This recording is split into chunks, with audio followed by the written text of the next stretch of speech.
Chapter का नाम तो विलयन है, तो सबसे पहले हमें यह जानना होगा कि विलयन होता क्या है। What is solution.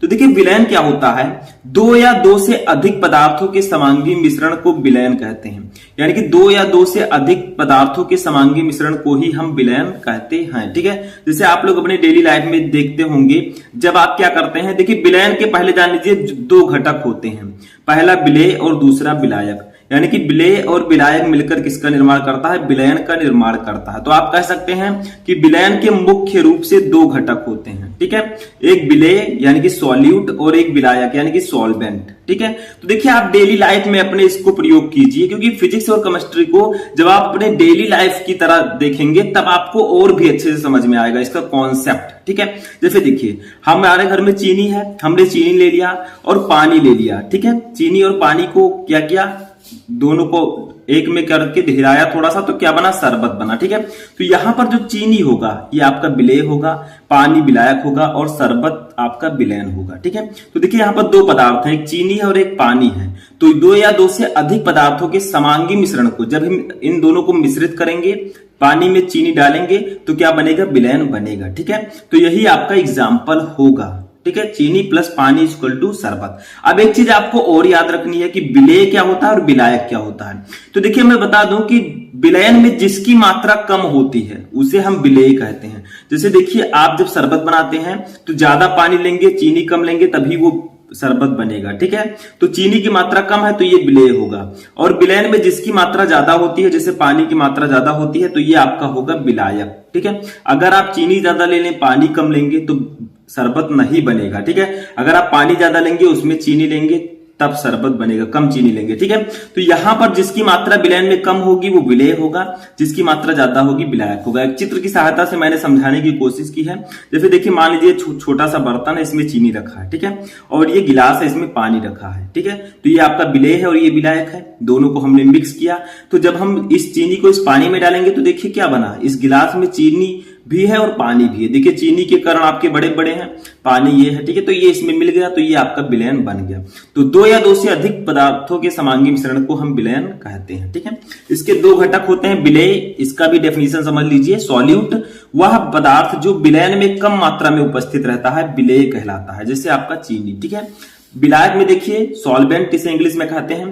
देखिए वह पदार्थ जो विलयन में अधिक मात्रा में उपस्थित रहता है उसे हम विलायक कहते हैं, यानी कि सॉल्वेंट कहते हैं। जैसे मैंने एग्जांपल बताया आपका पानी। ठीक है, अब कोई जरूरी नहीं है कि आपका चीनी और पानी ही एग्जांपल हो, आपका एग्जांपल दूसरे भी हो सकते हैं। ठीक है, समझ में आया, दूसरे एग्जांपल्स भी आप लिख सकते हैं। तो यहां पर ये आपका, जैसे आप चीनी के स्थान पर नमक लिख सकते हैं, पानी के स्थान पर आप पानी लिख सकते हैं, तो नमक पानी हो जाएगा, वो भी आपका विलयन होगा। ठीक है, तो ये आपको समझ में आ चुका होगा, जिसकी मात्रा कम होगी वो विलेय, जिसकी मात्रा ज्यादा होगी वो विलायक। ठीक है, तो ये तो था विलयन और उसके घटक। अब देखते हैं, तो देखिए इसमें हम पहले समझ लेते हैं कि द्विअंगी और त्रिअंगी विलयन क्या होता है।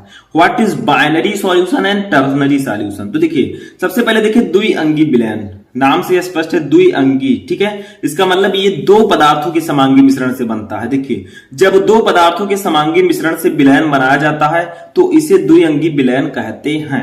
यानी कि जब दो पदार्थों के समांगी मिश्रण से विलयन बने तो इसे द्विअंगी विलयन कहेंगे। ठीक है, त्रिअंगी में क्या होगा, जब तीन पदार्थों के समांगी मिश्रण से विलयन बने तो उसे त्रिअंगी विलयन। जैसे देखिए विलेय प्लस विलायक इक्वल टू विलयन, हमें पता है। अब जैसे दो पदार्थ में मिक्स किया है मैंने, एक चीनी और एक पानी, तो बना है शरबत। ठीक है, तो यह आपका द्विअंगी विलयन होगा। ऐसे त्रिअंगी विलयन में देखिए जब तीन पदार्थों के समांगी मिश्रण से विलयन बनाया जाता है तो इसे त्रिअंगी विलयन कहते हैं। ठीक है, जैसे आप क्या कीजिए, एक चीज याद रखिएगा कि विलयन हमेशा दो ही चीजों से मिलकर बनता है, एक विलेय और एक विलायक। ठीक है, इसमें आपका विलेय दो प्रकार का हो सकता है, विलायक एक हो, या फिर विलेय एक हो, विलायक दो प्रकार के हो सकते हैं। लेकिन विलयन जो होगा वो दो चीजों से मिलकर बनेगा, विलेय प्लस विलायक। ठीक है, जो इसमें पदार्थ हैं वो चेंज हो सकते हैं, जैसे चीनी प्लस पानी, अब इसमें हम कुछ और मिला दें, ठीक है, तो वो आपका विलेय और विलायक ही होंगे। ठीक है, कोई तीसरा इसमें नहीं आएगा, लेकिन पदार्थ को चेंज किया जा सकता है। है। ठीक है, हम विलेय 2 ले सकते हैं, विलायक 1 ले सकते हैं, या एक विलेय ले लें, 2 विलायक ले लें। ठीक है, ऐसा हो सकता है। तो त्रिअंगी विलयन में जब 3 पदार्थों के समांगी मिश्रण से विलयन बना जाता है तो इसे त्रिअंगी विलयन कहते हैं। जैसे मान लीजिए चीनी प्लस पानी, ठीक है, प्लस हम क्या करें, नींबू का रस उसमें मिला दें, तो 3 पदार्थ उसमें हो जाएंगे, तो वो त्रिअंगी विलयन हो जाएगा। ठीक है, विलयन आपका शरबत ही बनेगा। तो ये आपका हो गया त्रिअंगी विलयन, यानी कि ये विलयन आपका शरबत है। ठीक है, हमने क्या किया, चीनी प्लस पानी और प्लस आपका मैंने मिला दिया नींबू का रस। ठीक है, तो 3 पदार्थ मैंने मिला दिया, तो वो तो विलेय और विलायक ही रहेंगे, लेकिन आपका जो शरबत बनेगा वो विलयन होगा। ठीक है, तो विलयन जो होगा वो विलयन ही रहेगा, उसके घटक केवल चेंज हो सकते हैं, 3 हो सकते हैं। ठीक है, तो ये आपका है। अब देखिए दूसरा हमारा टॉपिक है विलयन के प्रकार, यानी कि टाइप्स ऑफ सॉल्यूशन। विलयन कितने प्रकार के होते हैं, तो देखिए सबसे पहले हम जानेंगे अवयवों की मात्रा के आधार पर, यानी कि जो इसमें अवयव की मात्रा होती है उनके आधार पर हम जानेंगे कि विलयन कितने प्रकार के होते हैं। ठीक है, जैसे आपका विलेय हो गया और विलायक हो गया। ठीक है, तो इनकी मात्रा के आधार पर हम जानेंगे कि विलयन कितने प्रकार के होते हैं on the basis of quantity of components. ठीक है, तो देखिए विलयन एक ग्राफ मैंने बनाया है। सबसे पहले तनु और सांद्र विलयन, उसके बाद में संतृप्त और असंतृप्त विलयन और अति संतृप्त विलयन, यानी कि अवयवों की मात्रा के आधार पर विलयन इतने प्रकार के होते हैं। तो एक एक को हम पढ़ेंगे। पहले हम पढ़ेंगे तनु और सांद्र विलयन को। ठीक है, चलिए देखते हैं। तो देखिए तनु और सांद्र विलयन, इसे हम इंग्लिश में कहते हैं डाइल्यूट एंड कॉन्सेंट्रेटेड सॉल्यूशन। ठीक है, तो तनु का मतलब क्या होगा, तनु विलयन, तनु विलयन का मतलब पतला। ठीक है, और सांद्र विलयन का मतलब गाढ़ा विलयन, आप ये समझिए अपनी भाषा में। ठीक है, तो देखिए वह विलयन जिसके इकाई आयतन में विलेय की सांद्रता कम होती है तनु विलयन कहलाता है, तथा वह विलयन जिसके इकाई आयतन में विलेय की सांद्रता अधिक होती है सांद्र विलयन कहलाता है। सांद्रता का मतलब मात्रा। ठीक है, इसे विलेय की मात्रा। तो देखिए विलेय प्लस विलायक इक्वल टू विलयन। अब देखिए ये एक विलयन आपका है। ठीक है, इसमें क्या है, पानी है और चीनी मैंने कम डाला है। देखिए इसमें चीनी केवल 5 ग्राम है, पानी 200 ml है। ठीक है, तो ये आपका तनु विलयन होगा। ठीक है, किसके मुकाबले, सांद्र विलयन। देखिए सांद्र विलयन है, इसमें चीनी मैंने 15 ग्राम डाल दिया, जल आपका 200 ml ही है, तो ये आपका सांद्र विलयन होगा। जैसे आप घर पर क्या कीजिए, आप पानी ले लीजिए 1 गिलास, ठीक है, 1 गिलास से थोड़ा कम, और चीनी उसमें थोड़ा सा डालिए, तो देखिए आपका जो शरबत बनेगा वो थोड़ा पतला रहेगा। अगर आप उसी पानी में, उतने ही पानी में ज्यादा चीनी डाल देंगे तो वो आपका शरबत गाढ़ा हो जाएगा। ठीक है, तो वही यहां पर समझिए केमिस्ट्री को आप। देखिए इसमें मैंने चीनी लिया, थोड़ा सा पानी ज्यादा लिया, तो ये पतला शरबत बनेगा, पतला विलयन बनेगा, यानी कि ये सांद्र विलयन तनु विलयन होगा। ठीक है, और इसमें मैंने क्या किया, इतने ही पानी में मैंने ज्यादा चीनी डाल दिया, ज्यादा विलेय डाल दिया, तो क्या होगा, ये थोड़ा गाढ़ा बनेगा, इसका मतलब ये सांद्र होगा। ठीक है, तो आप तनु को पतले से कर सकते हैं कंपेयर और सांद्र को गाढ़े से। ठीक है, तो ये आपका होगा तनु विलयन और सांद्र विलयन, यानी कि तनु विलयन में विलेय की मात्रा कम होगी और सांद्र विलयन में विलेय की मात्रा ज्यादा होगी। ठीक है, ऐसे ही संतृप्त और असंतृप्त विलयन भी है। सैचुरेटेड एंड अनसैचुरेटेड सॉल्यूशन, देखिए क्या होता है, स्थिर ताप पर वह विलयन जिसमें विलेय की अधिकतम संभव मात्रा घुली हो संतृप्त विलयन कहलाता है। ठीक है, और वह विलयन जिसमें विलेय की मात्रा संतृप्त विलयन के लिए आवश्यक मात्रा से कम होती है असंतृप्त विलयन कहलाता है। जैसे देखिए यहां पर विलेय की मात्रा कम घुली है तो ये आपका संतृप्त विलयन होगा, और इसमें क्या है, संतृप्त विलयन के मुकाबले इसमें ज्यादा विलेय की मात्रा है। ठीक है, तो ये असंतृप्त विलयन होगा। तो लगभग इसी की तरह है। ठीक है, तो ये आपका होगा संतृप्त और असंतृप्त विलयन। ठीक है, चलिए नेक्स्ट देखते हैं। तो देखिए हमारा नेक्स्ट है तीसरा अति संतृप्त विलयन। अति का मतलब सुपर सैचुरेटेड सॉल्यूशन। तो इसमें क्या होगा, इसमें संतृप्त विलयन से भी ज्यादा, ठीक है, संतृप्त विलयन से भी ज्यादा विलेय की मात्रा होगी। देखिए स्थिर ताप पर जब किसी विलयन में विलेय की मात्रा संतृप्त विलयन से अधिक हो जाती है तो उस विलयन को अति संतृप्त विलयन कहते हैं। तो देखिए असंतृप्त विलयन में क्या था, विलेय की मात्रा कम थी। ठीक है, संतृप्त विलयन में विलेय की मात्रा ज्यादा थी। अब अति संतृप्त में क्या होगा, संतृप्त विलयन से भी ज्यादा होगी विलेय की मात्रा। जैसे देखिए इसमें विलेय इतना ही है और इसमें देखिए विलेय की मात्रा जो है संतृप्त विलयन, देखिए ये मान लीजिए आपका क्या है, संतृप्त विलयन है। ठीक है, जिसमें विलेय की मात्रा है काफी असंतृप्त विलयन से ज्यादा है, लेकिन अति संतृप्त में क्या होगा, असंतृप्त विलयन से भी ज्यादा इसमें विलेय की मात्रा होगी। ठीक है, तो ये अति संतृप्त विलयन होता है, यानी कि कोई बहुत कमजोर है, कोई थोड़ा कम कमजोर है, कोई बहुत ज्यादा कमजोर है। ठीक है, तो इस प्रकार से इसमें आपका होगा। तो इसमें क्या होगी, विलेय की मात्रा अति संतृप्त में संतृप्त विलयन से भी ज्यादा होगी। ठीक है, तो ये आपका होगा अति संतृप्त विलयन। तो ये था आपका अवयवों की मात्रा के आधार पर। अब देखिए विलायकों की भौतिक प्रावस्था के आधार पर हम देखेंगे कि विलयन कितने प्रकार का होता है। ठीक है, on the basis of physical state of solvent. तो देखिए सबसे पहले आपका होगा गैसीय विलयन, इसे इंग्लिश में कहेंगे गैसियस सॉल्यूशन। तो मैंने आपको बताया कि जिसकी मात्रा विलयन में ज्यादा होती है वो विलायक होता है, जिसकी मात्रा कम होगी वो विलेय होगा। तो यहाँ पर गैसीय विलयन नाम ही है, तो गैस की मात्रा जिसमें ज्यादा हो वही गैसीय विलयन होगी। तो गैस की मात्रा ज्यादा होगी तो विलायक में क्या होगा, गैस होगा। ठीक है, क्योंकि विलायक की मात्रा ज्यादा होती है तो विलायक में जब हम गैस लेंगे तभी वो गैसीय विलयन बनेगा। ठीक है, तो देखिए वह विलयन जिसमें विलायक गैसीय अवस्था में होते हैं गैसीय विलयन कहलाते हैं। यानी कि विलयन में सबसे ज्यादा मात्रा विलायक की होती है, तो ऐसा विलयन जिसमें विलायक गैसीय अवस्था में हो वो गैसीय विलयन कहलाएगा, क्योंकि जब विलायक ज्यादा होगा तो गैस भी उसमें ज्यादा होगा। ठीक है, तो गैसीय विलयन होता है। जैसे देखिए विलेय प्लस विलायक, विलायक आपका गैस होना चाहिए तो ये आपका गैसीय विलयन हो जाएगा।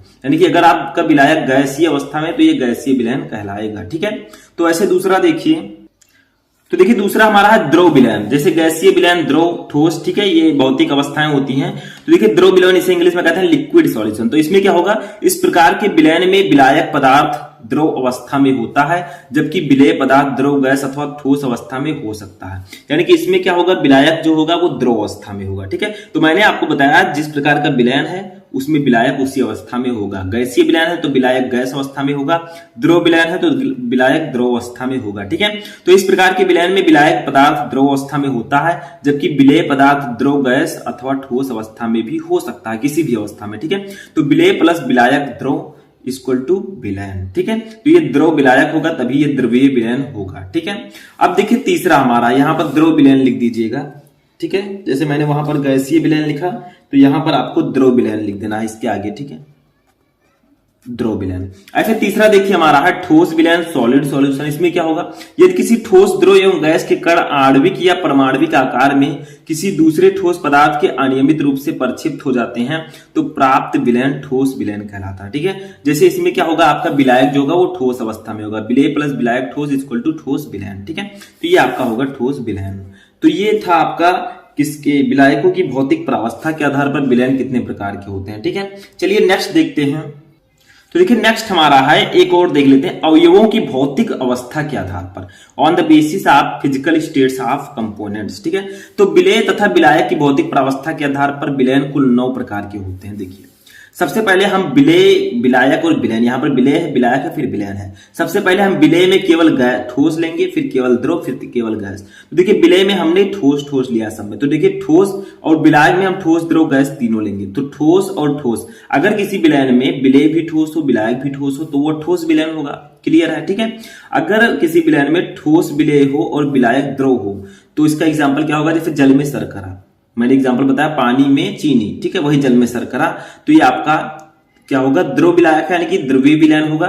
तो इसका एग्जांपल क्या होगा कि ठोस आपका विलेय है, जैसे चीनी आपका ठोस होता है और जो पानी होता है द्रव होता है, तो इसका एग्जांपल जल में शर्करा, नमक का विलयन। ठीक है, ऐसे अगर आपका विलेय ठोस हो, विलायक गैस हो, तो इसका एग्जांपल होगा वायु में कपूर, धुआं। ठीक है, धुआं जो होता है वो आपको गैस की तरह दिखता है, लेकिन उसके अंदर छोटे छोटे ठोस के कण भी पाए जाते हैं, इसीलिए इसका एग्जाम्पल होगा। ठीक है, ऐसे देखिए अब द्रव की बारी आई, तो द्रव विलेय है और विलायक ठोस है, जैसे जेली, गोल्ड में मरकरी, इसका एग्जाम्पल होगा। अब देखिए जैसे द्रव विलेय हो, द्रव विलायक हो, दोनों द्रव हो, तो देखिए जल में अल्कोहल, यानी कि जल में आप अल्कोहल मिला दीजिए, दोनों ही द्रव हैं, जल भी द्रव है और अल्कोहल भी द्रव है। ठीक है, अच्छा देखिए द्रव गैस, ठीक है, अगर आपका विलेय द्रव है, विलायक गैस है, तो जैसे वायु में नमी, ठीक है, वायु में नमी हो तो क्या होगा, आपका विलायक गैस है, वायु तो आपको गैस की तरह रहेगा। ठीक है, लेकिन उसमें थोड़ी थोड़ी नमी रहेगी द्रव का, वो उसमें परिक्षिप्त रहेगा। ठीक है, ऐसे अब गैस देखिए, अगर आपका विलेय गैस हो, विलायक ठोस हो, तो पैलेडियम धातु में H2, ठीक है, यानी कि पैलेडियम धातु आपका ठोस है, इसमें H2 गैस यानी कि हाइड्रोजन गैस मिला दे तो ये आपका एग्जाम्पल हो जाएगा।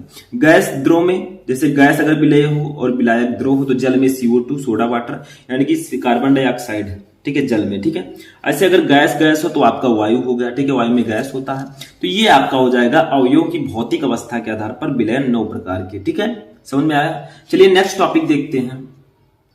तो देखिए नेक्स्ट टॉपिक हमारा है विलेयता। ठीक है। विलेयता को हम इंग्लिश में कहते हैं सॉल्युबिलिटी। अब देखिए, अगर हम विलेयता नहीं पढ़ेंगे तो हमें हेनरी का नियम समझ में नहीं आएगा। तो विलेयता होता क्या है, विलेयता का मतलब क्या होता है? जैसे आप चीनी और पानी को घोल रहे थे, वो पानी में चीनी कितना घुल रहा है, वही उसकी विलेयता होगी, ठीक है। तो किसी पदार्थ की वह अधिकतम मात्रा जो निश्चित ताप पर 100 ग्राम विलायक में घुल जाती है, उस पदार्थ की विलेयता कहलाती है। तो फिर देखिए, बर्तन में मैंने क्या किया, पदार्थ ले लिया। पदार्थ का मतलब जैसे आपका चीनी हो गया, ठीक है। विलायक मैंने ले लिया, विलायक के स्थान पर पानी मान लीजिए 100 ग्राम या 100 ml मान लीजिए, ठीक है। तो ये आपका बर्तन है, इसमें मैंने चीनी और पानी ले रखा है। तो ये चीनी जो है 100 ग्राम विलायक में कितना ज्यादा घुल रही है, वही उसकी विलेयता होगी, ठीक है। विलेयता का मतलब वो कितना घुल रही है, उसकी कैपेसिटी घुलने की क्या है, ठीक है। तो वो उसकी विलेयता होगी। अब देखिए, गैसों की द्रव में विलेयता हम समझते हैं solubility of gases in liquid. तो देखिए, भिन्न भिन्न गैसों की द्रव में विलेयता भिन्न भिन्न होती है। देखिए, कुछ गैस ऐसे होते हैं जो द्रव में विलेय होते हैं, ठीक है, वो घुल जाते हैं आसानी से, कुछ गैस नहीं घुलते हैं। जैसे देखिए, उदाहरण, ऑक्सीजन जल में बहुत कम मात्रा में घुलता है, यानी कि जो हमारा ऑक्सीजन है वो पानी में बहुत कम मात्रा में घुलता है। जबकि अन्य कुछ गैसें जैसे carbon dioxide, hydrochloric acid HCl इत्यादि जल में घुलनशील हैं। याद रखिएगा, मेन पॉइंट है, ऑक्सीजन जो है ये जल में बहुत कम घुलता है, बहुत कम विलेय होता है। जबकि कार्बन डाइऑक्साइड और हाइड्रोक्लोरिक एसिड जो है ये जल में घुलनशील है, यानी कि जल में जल्दी घुल जाता है।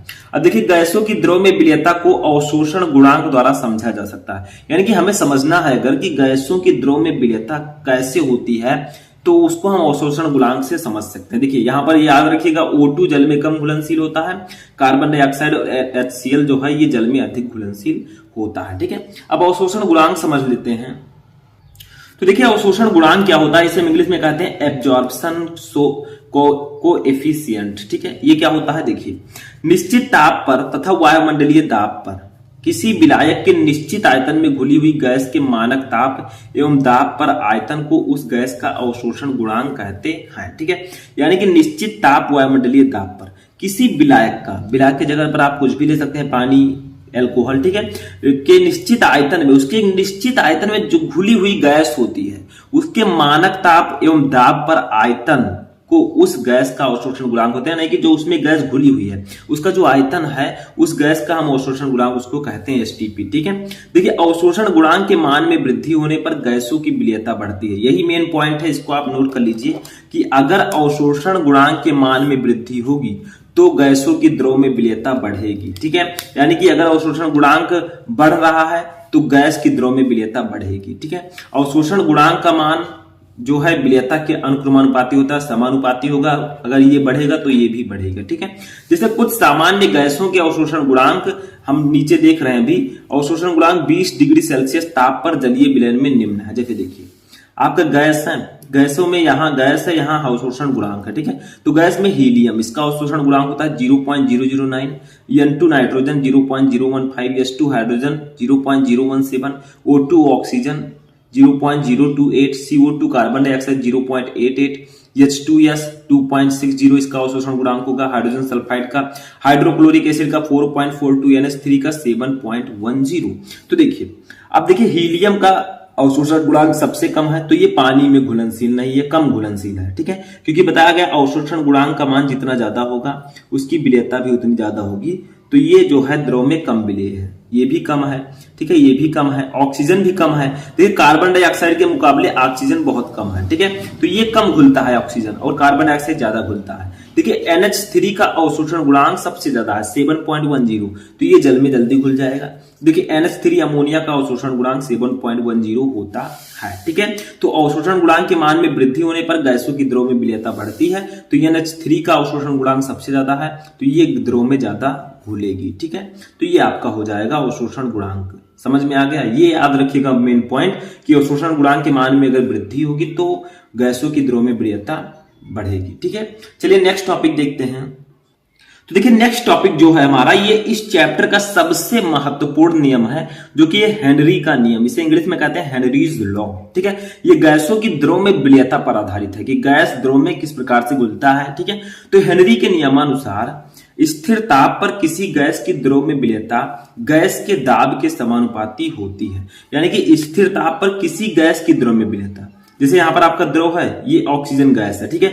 हम चाहते हैं कि हम इस ज्यादा से ज्यादा ऑक्सीजन को इस पानी में घोल सकें। किसी गैस की द्रव में विलेयता, यानी कि इस गैस की इस द्रव में विलेयता जो है गैस के दाब के समानुपाती होती है।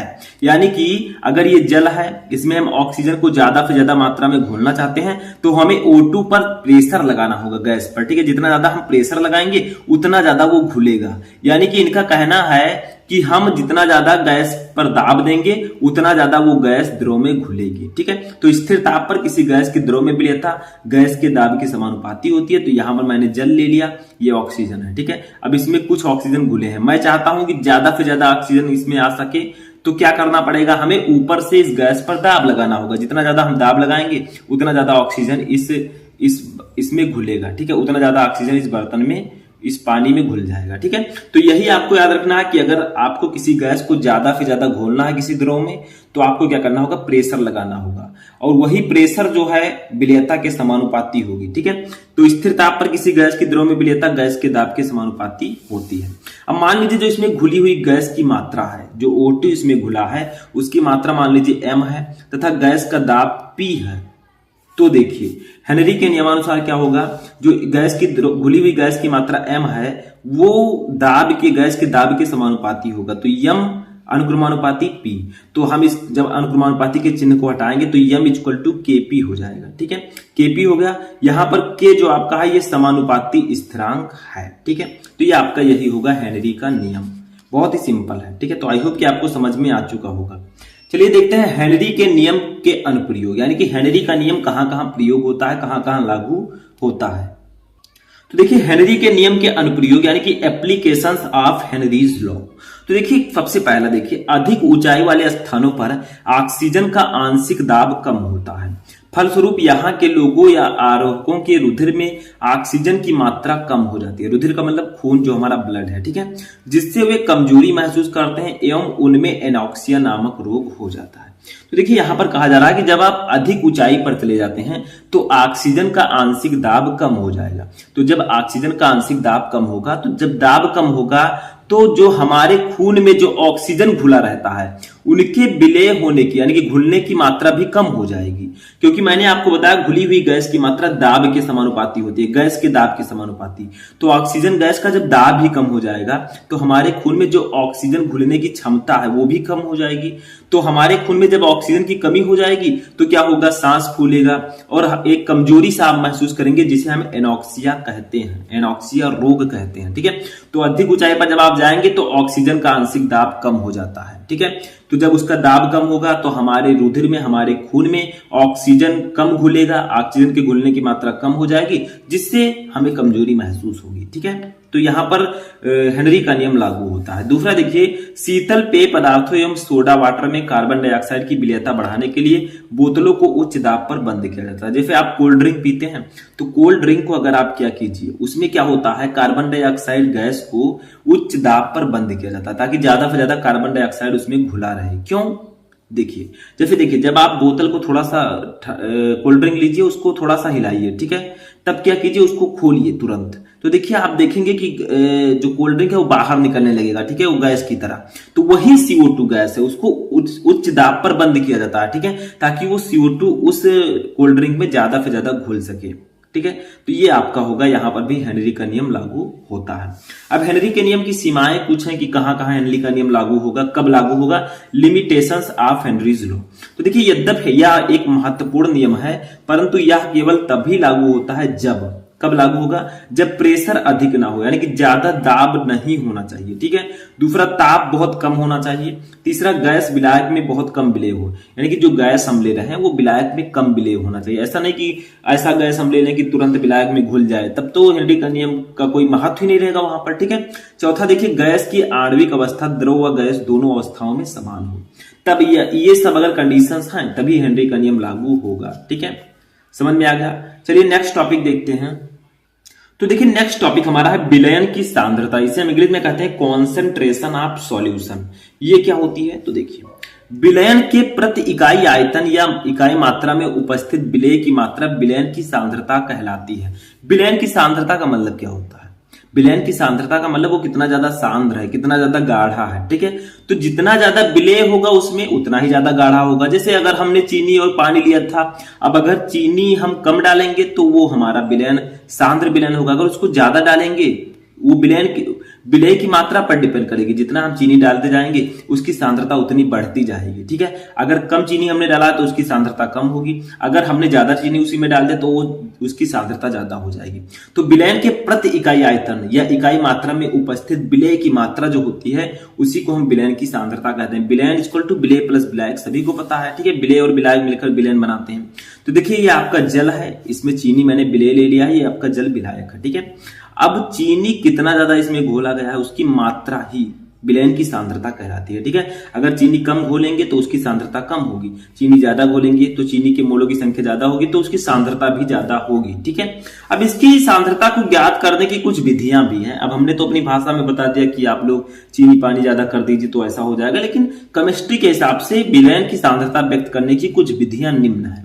तो देखिए सांद्रता को हम 3 प्रकार से व्यक्त कर सकते हैं, एक प्रतिशत के पदों में, एक भार प्रति आयतन या ग्राम प्रति लीटर के पदों में, और एक भार प्रति भार में, ठीक है। तो देखिए प्रतिशत के पदों में कुछ प्रतिशत किस प्रकार से कर सकते हैं, एक द्रव्यमान प्रतिशत से, एक आयतन प्रतिशत से, एक द्रव्यमान आयतन प्रतिशत से। सभी को हम एक एक करके अभी पढ़ेंगे, इसके न्यूमेरिकल्स भी सॉल्व करेंगे, ठीक है।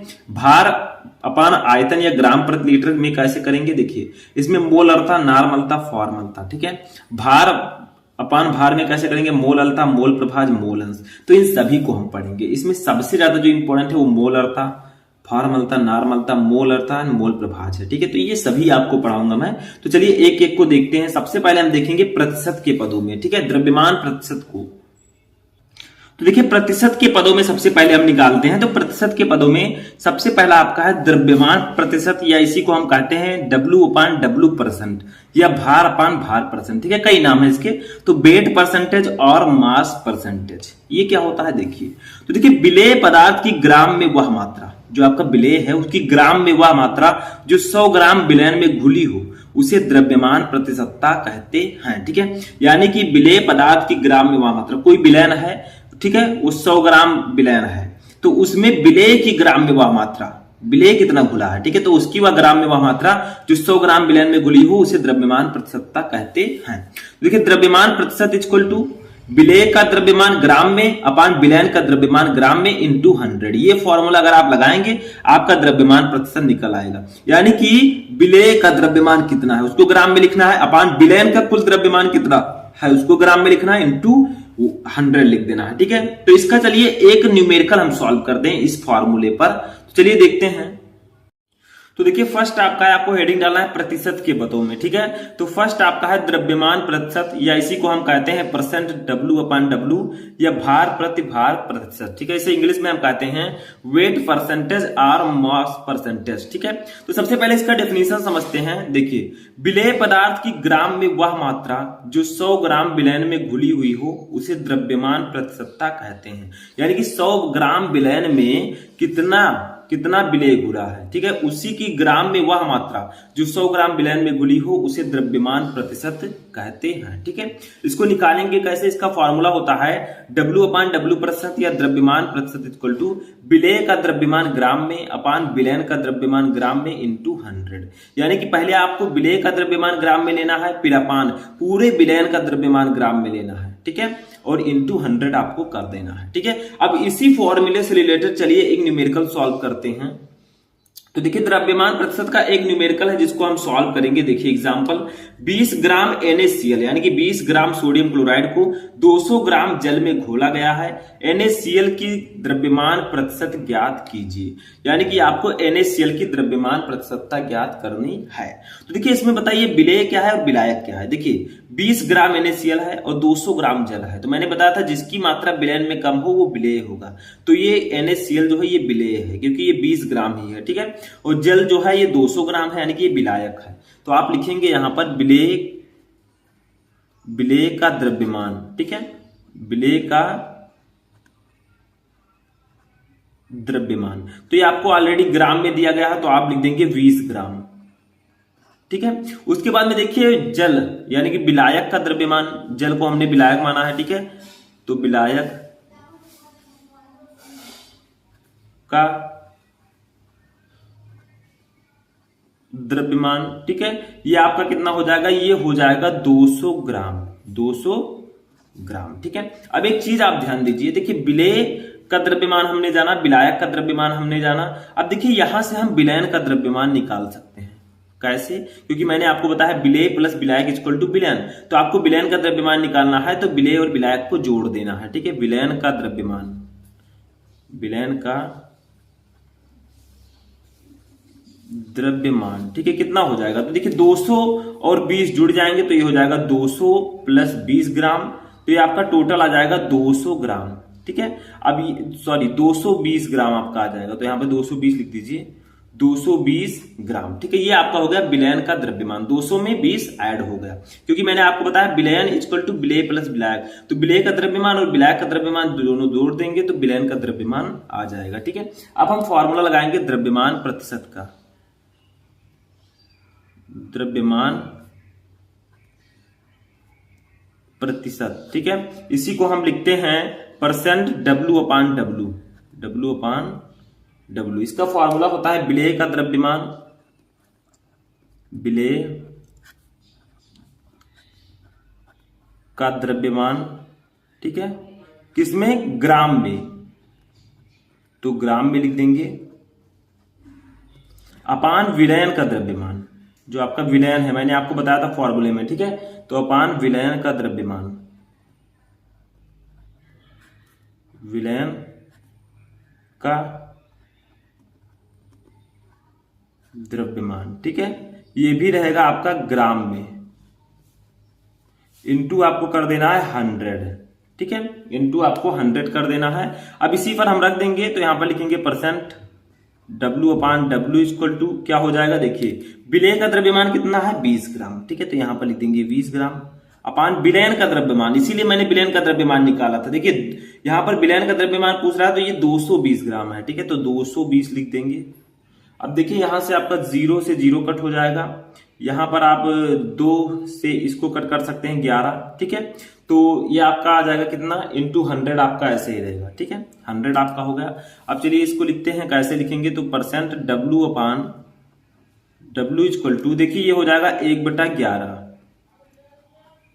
इंटू 100, ठीक है, 1/11 इंटू 100 आपका आ गया। अब देखिए 11 1 को हम 11 से भाग दे देंगे, तो W अपान W ऐसे लिख देते हैं, यानी कि 1 को हम 11 से भाग दे देंगे तो आपका आ जाएगा 0.0909 इंटू 100, ठीक है। देखिए इसको कट करेंगे, जब आप 11 को 1 से भाग देंगे इसको तो आएगा 0.0909, ठीक है, इतना आ गया। तो अब आप लोग इसको सॉल्व कर सकते हैं, ये हो जाएगा percent W upon W equal to, देखिए इसका गुणा होगा तो जो ये दशमलव है इधर 100 है, 2 0 है, तो ये 2 अंक इधर आ जाएगा, ठीक है, तो ये आपका हो जाएगा 9.09%, ठीक है, ये आपका हो जाएगा द्रव्यमान प्रतिशत। यहां पर मैं लिख देता हूं द्रव्यमान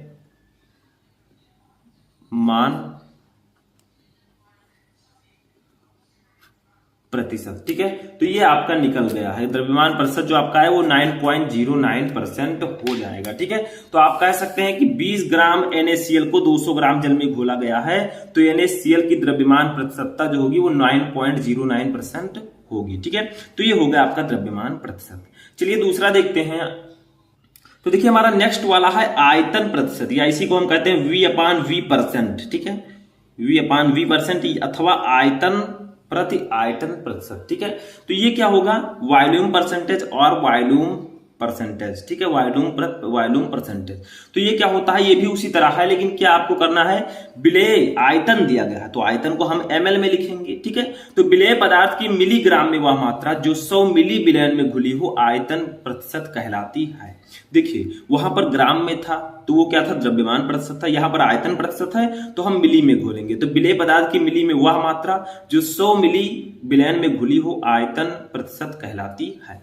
इसका फॉर्मूला भी लगभग उसी तरह होगा, V अपान V% या आयतन प्रतिशत इक्वल टू विलेय का द्रव्यमान मिलीलीटर में, ठीक है, अपान विलयन का आयतन मिलीलीटर में, यानी कि विलेय का आयतन मिलीलीटर में अपान विलयन का आयतन मिलीलीटर में इंटू 100, तो यहां पर ग्राम के जगह पर मिलीलीटर कर दिया जाएगा, ठीक है। अब इससे रिलेटेड चलिए न्यूमेरिकल देखते हैं, तो देखिए इसका एग्जाम्पल क्या है आयतन प्रतिशत का।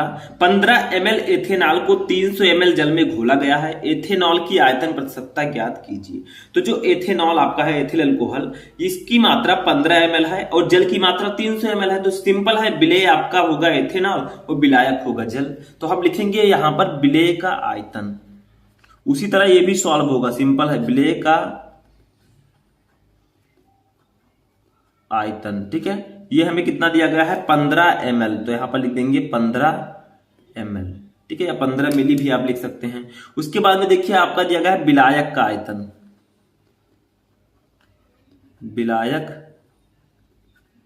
का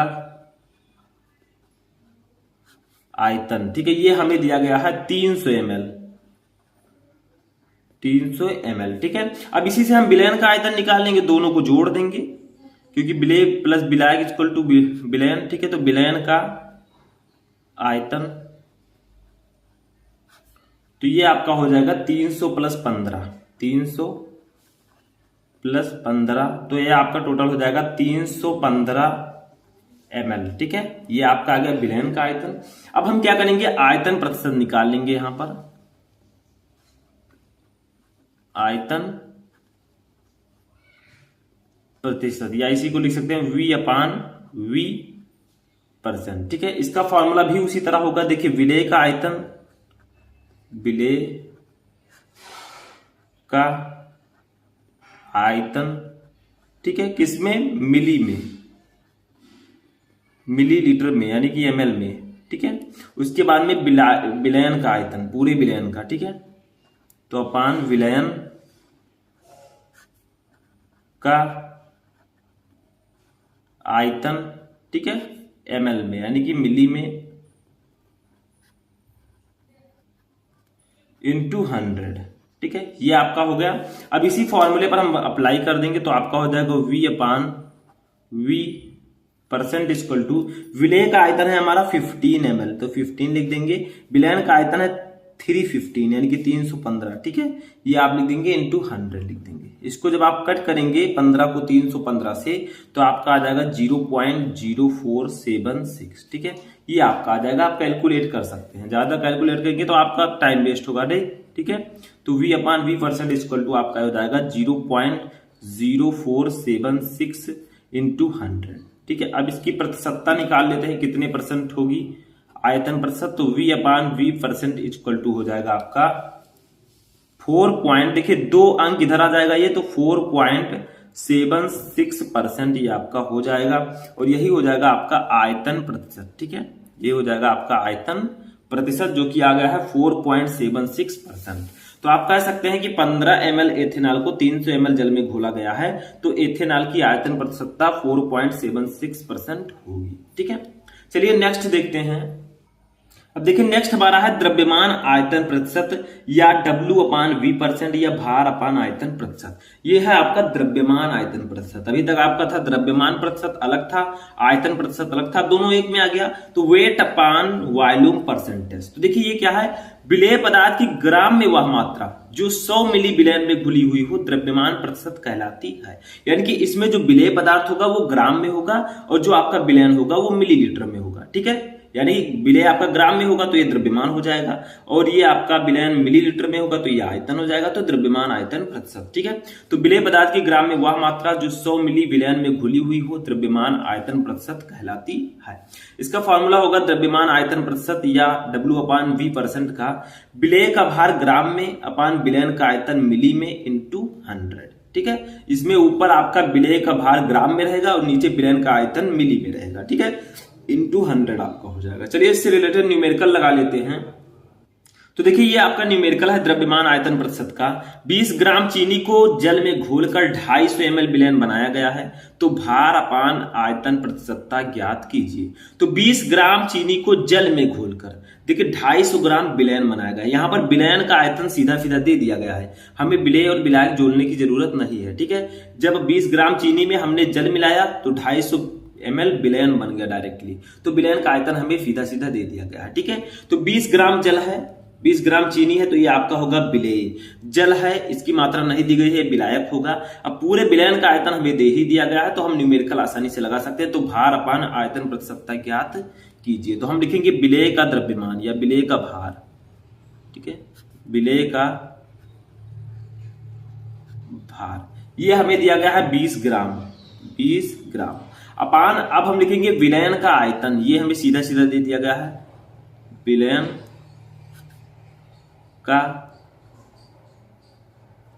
आयतन, ठीक है, ये हमें दे दिया गया है 250 ml सीधा सीधा, तो 250 ml।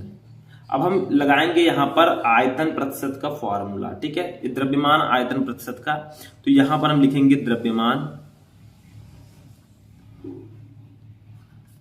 आयतन प्रतिशत,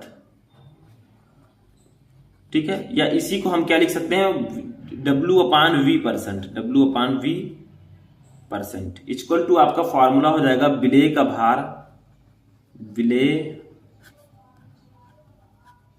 का भार ग्राम में अपान विलयन का आयतन मिली में, विलयन का आयतन मिली में इंटू 100, ठीक है, ये आपका फॉर्मूला हो जाएगा द्रव्यमान आयतन प्रतिशत का। अब यहां से हम W/V% को निकाल लेंगे आसानी से। विलेय का भार ग्राम में दिया गया है 20 और विलयन का आयतन मिली में दिया गया है 250 इंटू आपका 100 हो जाएगा। तो डायरेक्टली हम पहले इसको काट देंगे, ठीक है। अब 2 को हम 25 से भाग देंगे, तो 25 से भाग देंगे तो 25 8 200, तो 0.08 आपका यहां पर आ जाएगा, ठीक है। अब इसी को हम सॉल्व कर लेंगे, तो W/V% इक्वल टू ये आपका हो जाएगा 0.08 इंटू 100, ठीक है, ये हो जाएगा आपका।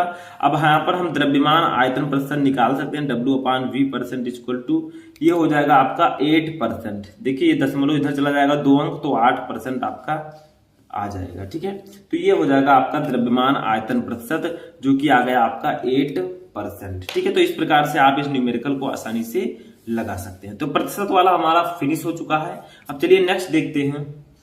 अब देखिए नेक्स्ट जो हमारा है ये है भार अपान आयतन या ग्राम प्रति लीटर के पदों में, ठीक है। मैंने लिखा नहीं हेडिंग, लेकिन समझिएगा, इसमें हम पढ़ेंगे अंश प्रति मिलियन, ठीक है, अंश प्रति मिलियन के बारे में पढ़ेंगे। और भी 2-3 चीजें हैं जो मैंने बताया था आपको, मोलरता, नॉर्मलता, फॉर्मलता, तो उसको भी पढ़ेंगे। देखिए अंश प्रति मिलियन, इसे हम पीपीएम कहते हैं शॉर्ट फॉर्म में, पार्ट्स पर मिलियन, ठीक है, इसका शॉर्ट फॉर्म है पीपीएम। तो ये क्या होता है, देखिए किसी विलयन के 1 मिलियन यानी कि 10 लाख ग्राम में उपस्थित विलेय की मात्रा को विलयन की पीपीएम में सांद्रता कहते हैं। यानी कि किसी विलयन के 1 मिलियन ग्राम में, 1 मिलियन यानी कि 10 लाख, लगभग 10⁶ ग्राम में उपस्थित जो विलेय की मात्रा होती है, उसको हम उस विलयन की पीपीएम में सांद्रता कहते हैं। इसका फॉर्मूला होगा पीपीएम में सांद्रता इक्वल टू विलेय का द्रव्यमान ग्राम में अपान विलयन का द्रव्यमान ग्राम में इंटू 10⁶। 10⁶ का मतलब 1 लाख, 10 लाख, ठीक है, 1 मिलियन यानी कि 10 लाख लगभग। तो ये आपका फॉर्मूला हो जाएगा। तो इससे रिलेटेड चलिए न्यूमेरिकल देखते हैं। तो देखिए इसका न्यूमेरिकल हो जाएगा अंश प्रति मिलियन का 9.6 इंटू 10⁻³ ग्राम O2 समुद्री जल के प्रति किलोग्राम में घुली है। O2 की सांद्रता पीपीएम में ज्ञात कीजिए। यानी कि 9.6 × 10⁻³ ग्राम ऑक्सीजन जो है वो समुद्री जल के प्रति किलोग्राम में घुली है, प्रति किलोग्राम में, ठीक है। तो आप O2 की सांद्रता पीपीएम में ज्ञात कीजिए। तो सबसे पहले हमें विलेय यानी कि O2 का द्रव्यमान दिया गया है, ठीक है। तो हम लिखेंगे यहां पर विलेय या O2 का द्रव्यमान, आपका विलेय जो है वो O2 है, ठीक है, O2 का द्रव्यमान, क्योंकि आपको पता है कि समुद्र में जल ज्यादा होता है, वो आपका विलायक होगा और ये आपका O2 जो है ये विलेय होगा। तो इसकी मात्रा दी गई 9.6 × 10⁻³ ग्राम, ठीक है। अब विलयन का द्रव्यमान कितना दिया गया है यहां पर समझिए। विलयन का द्रव्यमान देखिए जल के प्रति किलोग्राम, यानी कि हमें जो जल का प्रति किलोग्राम है यही आपको यहां पर रखना है। विलयन का द्रव्यमान 1 किलोग्राम रखना है, ठीक है। तो लिखेंगे यहां पर विलयन का द्रव्यमान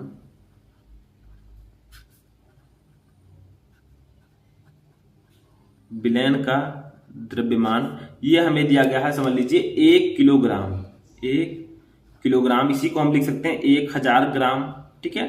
या इसी को हम एक और चीज लिख सकते हैं 10 की पावर 3 ग्राम, ठीक है। 1000 को आप 10 की पावर 3 भी लिख सकते हैं। अब देखिए हम निकालेंगे पीपीएम में सांद्रता, पीपीएम में सांद्रता, ठीक है। तो इसका फॉर्मूला तो मैंने बता ही दिया आपको, विलेय का द्रव्यमान ग्राम में, विलेय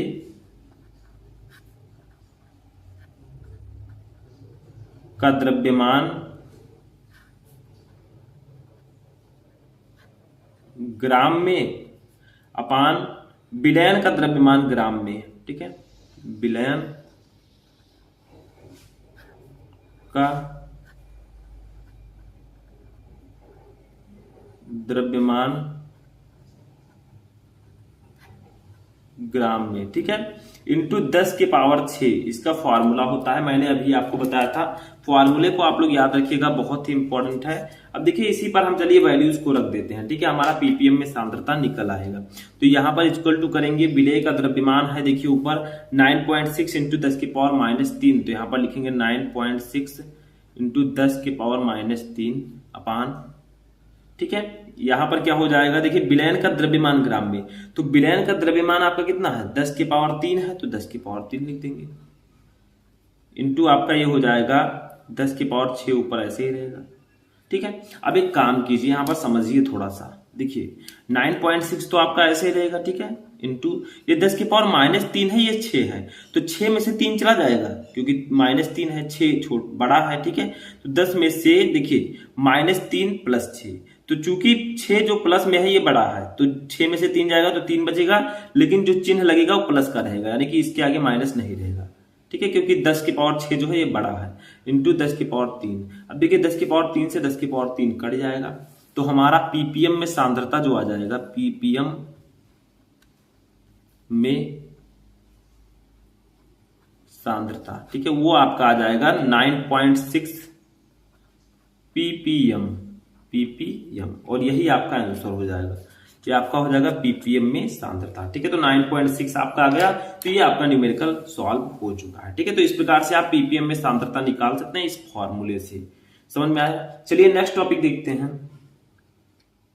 तो देखिए हमारा नेक्स्ट है मोलरता, ठीक है, इसे हम इंग्लिश में कहते हैं मोलैरिटी, मोस्ट इंपॉर्टेंट है आपके बोर्ड एग्जाम के लिए। देखिए मोलरता क्या होता है, विलयन के प्रति लीटर में उपस्थित विलेय के मोलों की संख्या, विलयन की मोलरता कहलाती है। अब यहाँ पर मोलों की संख्या आ गई, ठीक है, मोलों की संख्या का एक फॉर्मूला होता है, अभी मैं आपको बताऊंगा। तो विलयन के प्रति लीटर में उपस्थित विलेय के मोलों की संख्या विलयन की मोलरता कहलाती है, यानी कोई विलयन है उसके प्रति लीटर में कितने मोल उपस्थित हैं, उन्हीं की संख्या को हम विलयन की मोलरता कहते हैं। आपको पता है विलयन इक्वल टू विलेय प्लस विलायक, ठीक है। तो मोलरता का फॉर्मूला हो जाएगा विलेय के मोलों की संख्या अपान विलयन का आयतन लीटर में, यानी कि विलयन के प्रति लीटर में कितने मोल उपस्थित हैं उन्हीं की संख्या को विलयन की मोलरता कहते हैं। अब विलेय के मोलों की संख्या का एक फॉर्मूला होता है, वो होता है विलेय का भार अपान विलेय का अणुभार, यानी कि विलेय के मोलों की संख्या इक्वल टू विलेय का भार अपान विलेय का अणुभार। जब ये आप डिवाइड करेंगे तो आपको विलेय के मोलों की संख्या आ जाएगी, ठीक है। जैसे मान लीजिए जल आपने ले लिया, तो जल के मोलों की संख्या आपको निकालनी है, या चीनी ले लिया, चीनी के मोलों की संख्या आपको निकालनी है, तो चीनी का भार अपान चीनी का अणुभार कर दीजिए, आपका मोलों की संख्या आ जाएगा, ठीक है। अब अगर इसी फॉर्मूले पर देखिए विलेय के मोलों की संख्या अपान विलयन का आयतन लीटर में, अगर इस विलेय के मोलों की संख्या के स्थान पर ये फॉर्मूला लग देंगे विलेय का भार अपान विलेय का अणुभार, तो आपका फॉर्मूला यहाँ पर निकल कर आएगा मोलरता का विलेय का भार अपान विलेय का अणुभार इंटू 1 अपान विलयन का आयतन लीटर में। यहाँ पर मैंने क्या किया है, इस विलेय के मोलों की संख्या के स्थान पर ये वाला फॉर्मूला रख दिया है, विलेय का भार अपान विलेय का अणुभार, ठीक है। तो आपका ये फॉर्मूला निकल कर आ जाएगा, तो आप लोग इस फॉर्मूले से भी न्यूमेरिकल्स लगा सकते हैं, ठीक है। तो विलेय का भार अपान विलेय का अणुभार इंटू 1 अपान विलयन का आयतन लीटर में। तो अभी हम न्यूमेरिकल लगाएंगे तो आपको समझ में आ जाएगा। तो देखिए यहां पर एक न्यूमेरिकल हम लगाते हैं मोलरता, ठीक है। तो देखिए 5.85 ग्राम सोडियम क्लोराइड 200 मिली जल में घुला है, विलयन की मोलरता ज्ञात कीजिए। देखिए 5.85 ग्राम सोडियम क्लोराइड है, NaCl, ठीक है। सोडियम क्लोराइड का फॉर्मूला होता है NaCl। अब इसको 200 मिली जल में घोला गया है, तो 200 मिली जल जो है आपका विलयन का आयतन होगा, ठीक है। और 5.85 ग्राम सोडियम क्लोराइड है, ये आपका विलेय होगा। तो देखिए यहाँ पर सोडियम का अणुभार भी दिया गया है 23 और क्लोरीन का अणुभार 35.5, इन्हीं को जोड़ेंगे तो हमें NaCl का अणुभार आ जाएगा। ठीक है, तो देखिए यहां पर हम सबसे पहले लिखेंगे, क्या लिखेंगे कि विलेय जो आपका है, ठीक है, विलेय का भार कितना दिया गया है। देखिए विलेय का भार, विलेय का भार, ठीक है, ये हमें कितना दिया गया है, ये हमें दिया गया है 5.85 ग्राम। देखिए ऊपर NaCl का भार दिया गया है। ठीक है, यहां पर देखिए ये 5.85 ग्राम सोडियम क्लोराइड। ठीक है, अब विलेय का अणुभार यहां पर हम निकाल लेते हैं, विलेय का अणु भार। ठीक है, ये हमें कितना कैसे निकालना, देखिए आप Na का और Cl का अणुभार जोड़ दीजिए, आपका आ जाएगा विलेय का अणुभार। तो आप क्या कीजिए 23 प्लस 35.5 कर दीजिए, तो ये आपका कितना आ जाएगा 58.5। ठीक है, 58.5, ये आपका हो जाएगा विलेय का अणु भार। अब देखिए हम क्या करेंगे, देखिए यहां पर जो आपका विलयन का आयतन है वो मिली में दिया गया है और फॉर्मूले में हमने पढ़ा है विलयन का आयतन लीटर में, तो इसको लीटर में कन्वर्ट कर लेंगे। ठीक है, तो NaCl विलयन का आयतन, NaCl विलयन का आयतन, ठीक है, तो ये कैसे निकालेंगे, तो देखिए आपको अगर 200 ml को लीटर में कन्वर्ट करना है तो आप इसको 1000 से भाग दे दीजिए, क्योंकि हमें पता है 1000 ml इक्वल टू 1 लीटर। तो यहां से ये कट ये सब कट हो जाएंगे। ठीक है, अब 2 का आपको जब आप 2 को 10 से भाग देंगे तो कितना आ जाएगा 0.20 लीटर। ठीक है, देखिए 2/10 बचा था, हमने भाग दिया 0.20 लीटर आ गया विलयन का आयतन। ठीक है, अब हम क्या करेंगे, मोलरता का फॉर्मूला लगाएंगे, मोलरता। ठीक है, तो मोलरता का फॉर्मूला लगाएंगे, यम से इसको डिनोट करते हैं। तो 2 फॉर्मूले मैंने आपको बताए थे, देखिए आपको दोनों फॉर्मूला मैंने बता दिया है यहां पर कि कैसे फॉर्मूला होगा। एक फॉर्मूला ये है मोलरता का, विलेय के मोलों की संख्या अपान विलयन का आयतन लीटर में। एक आपका ये है विलेय का भार अपान विलेय का अणुभार इंटू 1 अपान विलयन का आयतन लीटर में। तो हम इसको चलिए रख देते हैं। ठीक है, तो चलिए देखते हैं क्या लिखेंगे हम लोग। तो लिखेंगे विलेय का भार, विलेय का भार अपान विलेय का अणुभार इंटू 1 अपान विलयन का आयतन, विलयन का आयतन। ठीक है, लीटर में। ठीक है, अब इसी पर हम रख देंगे यहां पर वैल्यूज आपका। तो देखिए हमें विलेय का भार ऊपर दिया गया है, देखिए 5.85 ग्राम। ठीक है, तो ये हो जाएगा 5.85 इंटू विलेय का अणुभार भी दिया गया 58.5, तो ये हो जाएगा 58.5। ठीक है, इंटू 1 अपान, देखिए विलयन का आयतन हमें दिया गया है लीटर में 0.20। ठीक है, इतना समझ में आ गया। अब इसी को हम सॉल्व कर लेंगे। तो देखिए ध्यान से समझिए इसको, थोड़ा सा क्या करना है आपको। यहां पर सबसे पहले ये देखिए कि यहां पर जो आपका ये हो जाएगा, आप देखिए ऊपर देखिए 5.85 है, नीचे 58.5 है। तो जब आप इसको कट करेंगे तो क्या आ जाएगा 10 आ जाएगा। क्यों? क्योंकि इसके एक अंक इधर दशमलव है, यहां पर है, तो 10 आ जाएगा जब इसको आप डिवाइड करेंगे। ठीक है, तो ये आपका हो जाएगा 1/10 इंटू 1/0.20। ठीक है, अब इसी को सॉल्व कर लेंगे, यहां पर m लिखते आ जाएंगे, मोलरता हम निकाल रहे हैं। ठीक है, तो m इक्वल टू आपका हो जाएगा, देखिए 1/, जब आप 0.20 को 10 से गुणा करेंगे तो आपका आ जाएगा यहाँ पर 2।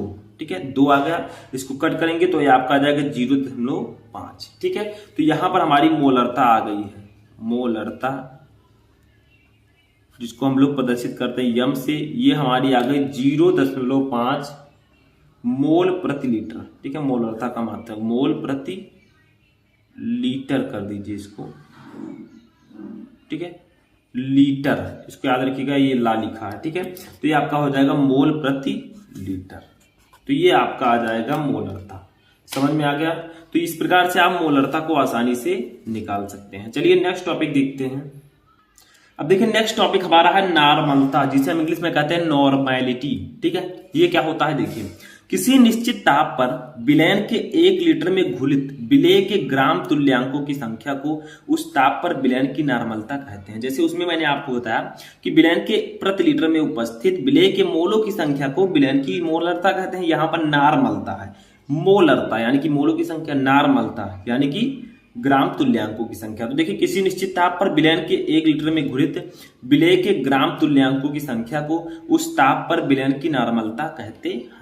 नॉर्मलता को हम कैपिटल N से प्रदर्शित करते हैं। इसका फॉर्मूला होगा, जैसे आपने विलेय के मोलों की संख्या निकाला था, मोलरता आप निकाल रहे थे, तो उसमें क्या था, विलेय के मोलों की संख्या थी, यहाँ पर विलेय के ग्राम तुल्यांकों की संख्या हो जाएगी, बाकी सब सेम होगा।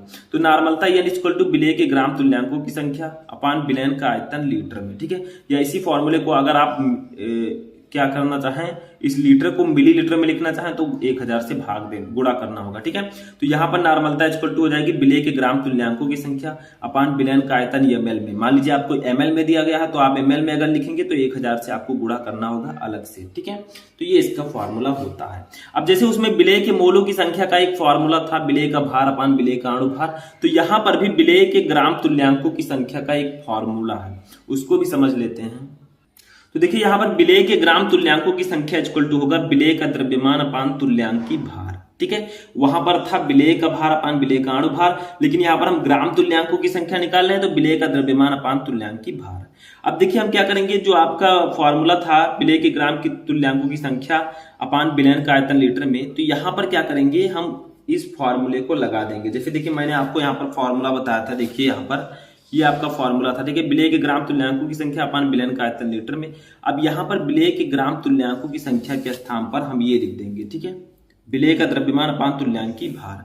तो देखिए यहाँ पर लिख देते हैं विलेय का द्रव्यमान अपान तुल्यांकी भार अपान विलयन का आयतन लीटर में इंटू 1000। तो एक फॉर्मूला आपका और निकल कर आएगा, नॉर्मलता N इक्वल टू विलेय का द्रव्यमान अपान तुल्यांकी भार इंटू 1000 अपान विलयन का आयतन लीटर में। ठीक है, तो देखिए यहाँ पर ml कर दीजिएगा। ठीक है, इसको कट करके आप लोग मिलीलीटर कर दीजिएगा, क्योंकि हमने ऊपर 1000 से गुणा किया है तो यहाँ पर मिली रहेगा। ठीक है, अगर 1000 से गुणा ना करते तो यहाँ पर लीटर लिख सकते थे। तो ये आपका दूसरा फॉर्मूला होगा। जैसे हमने मोलरता में देखा था, क्या था उसमें, विलेय का भार अपान विलेय का अणु भार इंटू 1 अपान विलयन का आयतन लीटर में। तो यहाँ पर क्या है, विलेय का द्रव्यमान अपान तुल्यांकी भार इंटू 1000 अपान विलयन का आयतन मिलीलीटर में। ठीक है, अगर आप 1000 ऊपर लिखेंगे तो यहाँ पर मिली लिखना होगा, अगर आप केवल 1 लिखते हैं तो यहाँ पर लीटर आपको करना होगा। ठीक है, अब इससे रिलेटेड चलिए एक न्यूमेरिकल सॉल्व कर लेते हैं। तो देखिए नॉर्मलता का न्यूमेरिकल कैसे सॉल्व करेंगे। देखिए 8 ग्राम NaOH को 100 ml जल में घोला गया है, विलयन की नॉर्मलता ज्ञात कीजिए।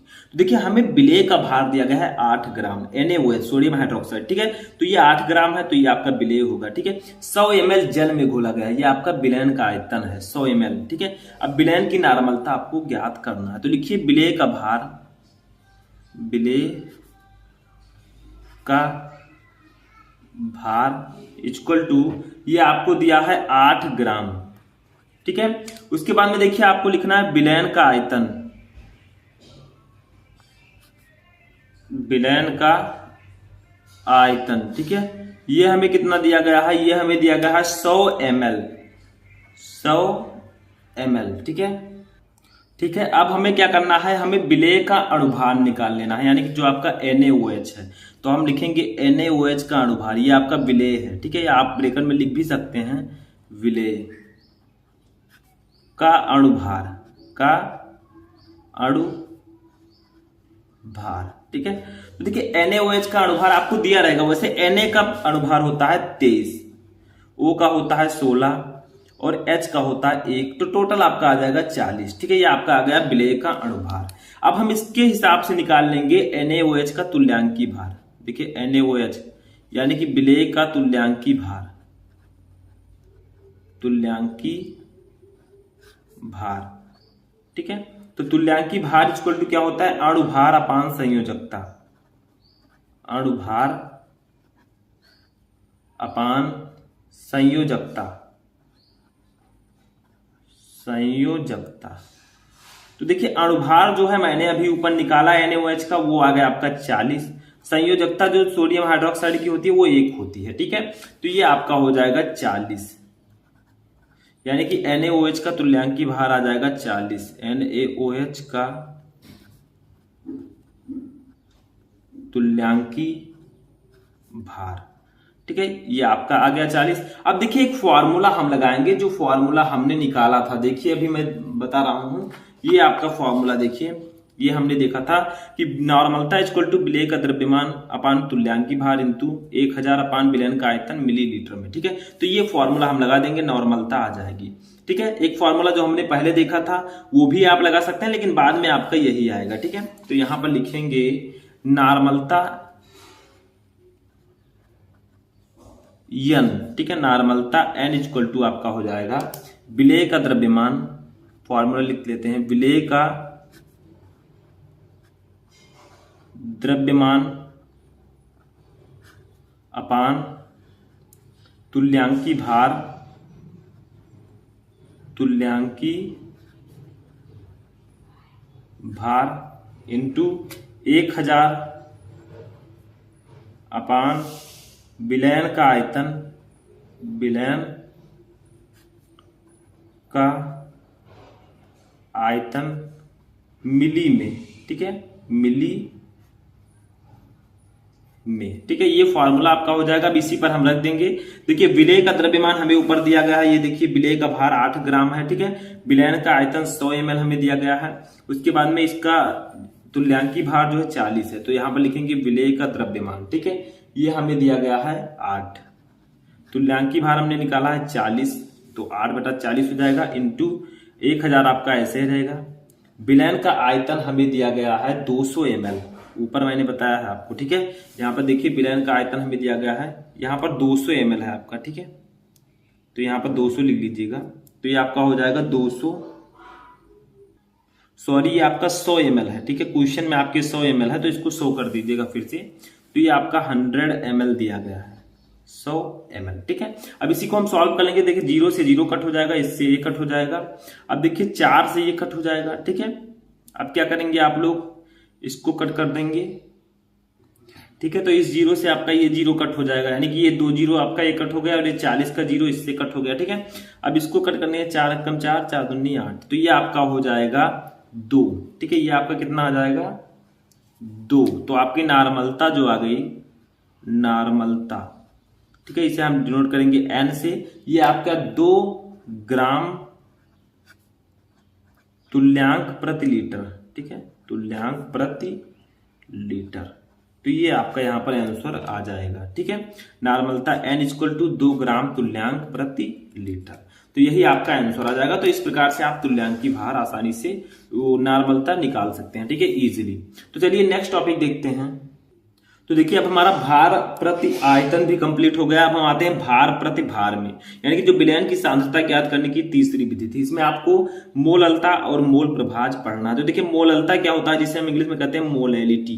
देखिए इसमें क्या होता है, किसी विलायक के 1 किलोग्राम यानी कि 1000 ग्राम में उपस्थित विलेय के मोलों की संख्या विलयन की मोललता कहलाती है। जैसे अभी मैंने आपको मोलरता पढ़ाया था, जिसमें क्या था, किसी विलयन के 1 लीटर में उपस्थित विलेय के मोलों की संख्या विलयन की मोललता कहलाती है, ठीक है। यहां पर क्या है, किसी विलायक के 1 किलोग्राम यानी कि 1000 ग्राम में उपस्थित विलेय के मोलों की संख्या विलयन की मोललता कहलाती है। इसको हम m से डिनोट करते हैं, स्मॉल m से। मोललता m इक्वल टू फॉर्मूला होगा विलेय के मोलों की संख्या अपान विलायक का भार ग्राम में इंटू 1000, ठीक है। या इसी को हम फॉर्मूले में लिख सकते हैं, क्योंकि मैंने आपको बताया था विलेय के मोलों की संख्या इक्वल टू होता है विलेय का भार अपान विलेय का अणुभार। तो जब हम इस विलेय के मोलों की संख्या पर उसको रखेंगे तो आपका आ जाएगा मोललता इक्वल टू विलेय का भार अपान विलेय का अणुभार इंटू 1000 अपान विलायक का भार ग्राम में, ठीक है। जैसे हमने मोलरता में किया था वैसे इसमें भी है लगभग। तो ये फॉर्मूले से रिलेटेड अब हम एक न्यूमेरिकल लगाएंगे, इस फॉर्मूले को वहां पर अप्लाई करेंगे, ठीक है। तो चलिए देखते हैं। तो देखिए यहाँ पर न्यूमेरिकल क्या है मोललता का, 14.625 ग्राम सोडियम क्लोराइड को 250 ग्राम जल में विलेय किया गया, प्राप्त विलयन की मोललता ज्ञात कीजिए, ठीक है। तो इसको बहुत आसानी से हम निकाल सकते हैं। हमें विलेय दिया गया है 14.625, ठीक है, क्योंकि ये कम है किससे, 250 ग्राम से। तो ये आपका है सोडियम क्लोराइड जो है ये विलेय है, तो हम लिखेंगे विलेय का भार, विलेय, ठीक है। ब्रैकेट में हम चाहें तो लिख सकते हैं सोडियम क्लोराइड का फॉर्मूला क्या होगा, NaCl का भार, ठीक है। ये हमें दिया गया है 14.625 ग्राम, ठीक है। इसके बाद में दिया गया हमें विलायक का भार 250 ग्राम, तो लिखेंगे यहां पर विलायक का भार, ठीक है, विलायक आपका जल है तो विलायक का भार आपको दिया गया है 250 ग्राम, तो यहां पर लिख देंगे 250 ग्राम, ठीक है। यहां पर याद रखिएगा, सभी को पता है कि Na जो होता है उसका अणुभार कितना होता है और Cl का अणुभार कितना होता है, मैंने अभी आपको बताया था Na का होता है 23, ठीक है, Cl का होता है 35.5, तो दोनों आपको याद रखना, अभी काम आएगा आगे। तो देखिए अब हम क्या निकालेंगे, NaCl का अणुभार यानी कि विलेय का अणुभार, ठीक है, विलेय क्या है आपका NaCl, तो NaCl का अणुभार, तो ये आपका क्या हो जाएगा, Na का होता है 23, Cl का होता है 35.5, तो ये दोनों मिलाकर आपका हो जाएगा 58.5, ठीक है, इतना आ गया। अब हम निकाल लेंगे यहां पर मोललता, मोललता, ठीक है, इसको हम लोग डिनोट करेंगे M से। तो देखिए दूसरा फॉर्मूला हम लगा लेंगे क्योंकि हमने दो फॉर्मूला आपको मोललता का बताया है, ठीक है। देखिए दोनों आप लगा सकते हैं, चाहे आप इसको लगा सकते हैं, ये जो विलेय के मोलों की संख्या अपान विलायक का भार ग्राम में इंटू 1000, तो आपको क्या करना पड़ेगा, विलेय के मोलों की संख्या के स्थान पर विलेय का भार अपान विलेय का अणुभार रखना होगा, ठीक है। और हम चाहे तो दूसरा वाला भी लगा सकते हैं, तो दूसरा वाला आपके लिए ईजी रहेगा, ठीक है, इसको भी आप लगा सकते हैं। तो चलिए लगाते हैं इसको। तो आपका मोलरता का फॉर्मूला होगा विलेय का भार, विलेय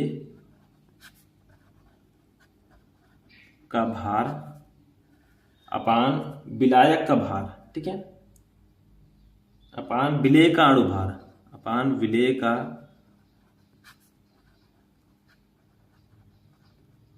अणुभार इंटू 1000 अपान विलायक का भार ग्राम में, ठीक है। जब 1000 ऊपर लिखेंगे तो नीचे ग्राम में लिखेंगे, अगर 1000 हम ऊपर नहीं लिखते, एक लिखते तो नीचे किलोग्राम में लिखते, ठीक है। तो विलायक का भार ग्राम में, ठीक है, ये फॉर्मूला आप लोग लगा देंगे यहां पर, ठीक है। तो ये क्या हो जाएगा आपका, ये हो जाएगा विलेय का भार कितना है, विलेय का भार आपका दिया गया है ऊपर देखिए, ये आपका है 14.625 ग्राम, ठीक है। तो 14.625 अपान विलेय का अणुभार कितना आया है, देखिए ये आया है 58.5, तो इसको कर देंगे 58.5 इंटू 1000 आपका ये हो जाएगा, ठीक है, अपान विलायक का भार ग्राम में देखिए 250 ग्राम, ठीक है, तो ये आपका हो जाएगा 250, समझ में आ गया। तो इससे तो ये कट हो जाएगा, ठीक है। अब हमें क्या करना है, यहाँ पर थोड़ा सा आपको ध्यान देना है। तो क्या करेंगे हम लोग, यहाँ पर 25 को 100 को 25 से कट कर देंगे तो 4 आ जाएगा, 25 चौके 100, ठीक है। तो अब इसको क्या करते हैं, चलिए ये आपका आ जाएगा 14.625 इंटू 4 अपान 58.5, ठीक है। अब आप लोगों का यहाँ पर ट्विस्ट है, क्या है देखिए, यहाँ पर m लिखते हुए आइएगा, स्मॉल m, ठीक है, स्मॉल m। अब देखिए क्या होगा, 14.625 का जब 4 से गुणा करेंगे तो आपका 58.5 ही आएगा, ठीक है। नीचे भी 58.5 ऑलरेडी दिया गया है, दोनों कट हो जाएंगे क्योंकि सेम है, तो आपका मोलरता जो मोललता आ जाएगी, मोललता, ठीक है, इसको हम लोग डिनोट करेंगे स्मॉल m से, ये आपका जो आ जाएगा वो आ जाएगा 1, ठीक है। तो मोललता आपका जो आ गया वो 1 आ गया और यही आपका आंसर हो जाएगा, ठीक है, समझ में आ गया। तो इस प्रकार से आप मोललता निकाल सकते हैं। अब चलिए देखते हैं लास्ट अपना जो विलयन की सांद्रता निकालने की विधि है, जो कि है मोल प्रभाज, सबसे इंपॉर्टेंट है। तो देखिए हमारा जो मोल प्रभाज या मोल अंश है बहुत ही ज्यादा इंपॉर्टेंट है, इसे हम इंग्लिश में कहते हैं मोल फ्रैक्शन। ये क्या होता है, देखिए विलयन में उपस्थित किसी एक घटक, जैसे आपको पता है विलयन के दो घटक होते हैं, विलेय एक विलायक, तो विलयन में उपस्थित किसी एक घटक या अवयव के मोलों की संख्या तथा विलेय एवं विलायक के कुल मोलों की संख्या के अनुपात को उस अवयव का मोल प्रभाज या मोल अंश कहते हैं। जैसे आप विलेय का मोल प्रभाज ज्ञात कर रहे हैं तो पहले विलेय के मोलों की संख्या अपान, ठीक है, विलेय एवं विलायक के मोलों की संख्या, इन्हीं के अनुपात को हम उस अवयव का मोल प्रभाज कहेंगे। जैसे समझिए ये एक पात्र है, इसमें जल विलायक है, चीनी विलेय है, ठीक है, तो इसमें बहुत सारे विलेय के कण हैं, तो इसका फॉर्मूला क्या होगा, मान लीजिए हमें सिर्फ चीनी का मोल प्रभाज निकालना है, विलेय का मोल प्रभाज, तो कैसे निकालेंगे। तो देखिए विलेय का मोल प्रभाज हम कैसे निकालेंगे, ऊपर लिखेंगे विलेय के मोलों की संख्या, नीचे क्या लिखेंगे, जो विलयन में दोनों उपस्थित होते हैं विलेय और विलायक, ठीक है, तो विलेय के मोलों की संख्या प्लस विलायक के मोलों की संख्या, ठीक है।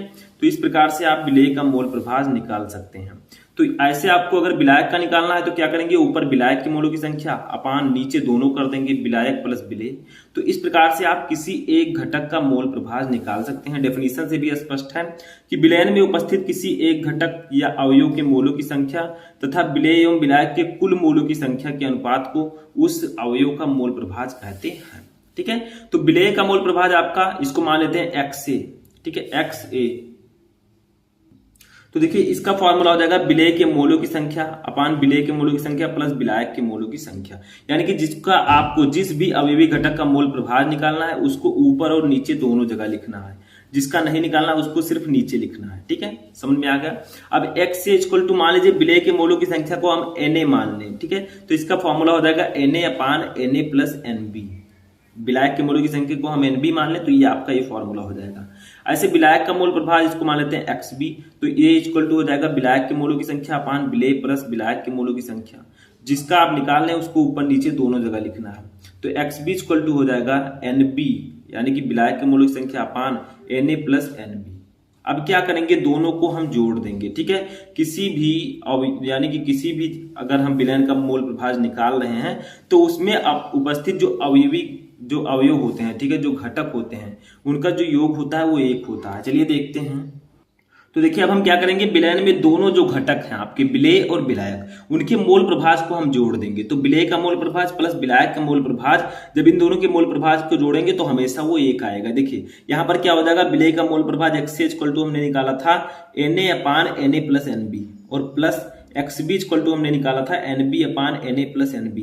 यानी कि Na क्या है, ये विलेय के मोलों की संख्या है, NB है विलायक के मोलों की संख्या, दोनों जोड़ देंगे तो देखिए यहाँ पर Na प्लस NB आपस में जुड़ जाएंगे क्योंकि इसका हर बराबर है। ठीक है, तो ये आ जाएगा Na plus NB upon Na plus NB, दोनों कट हो जाएंगे तो XA plus XB equal to 1। तो आप कह सकते हैं कि विलयन में उपस्थित जो अवयव होते हैं, जो घटक होते हैं, उनके मोल प्रभाज का जो योग होता है वो हमेशा एक होता है। ठीक है, अब आप एक है तो इससे आप किसी का भी मोल प्रभाज निकाल सकते हैं। मान लीजिए आपको विलेय का मोल प्रभाज पता है तो आप विलायक का मोल प्रभाज निकाल सकते हैं। ठीक है, तो जो आपके अवयवी जो घटक हैं विलयन के, उनका जो मोल प्रभाज होता है वो हमेशा एक से कम होता है। ठीक है, तो अगर आपको विलेय का मोल प्रभाज पता है तो आप विलायक का मोल प्रभाज आसानी से निकाल सकते हैं, एक में से आप उसको घटा दीजिएगा। ठीक है, तो इस प्रकार से आप उसको निकाल सकते हैं। अब चलिए इसका न्यूमेरिकल सॉल्व कर लेते हैं।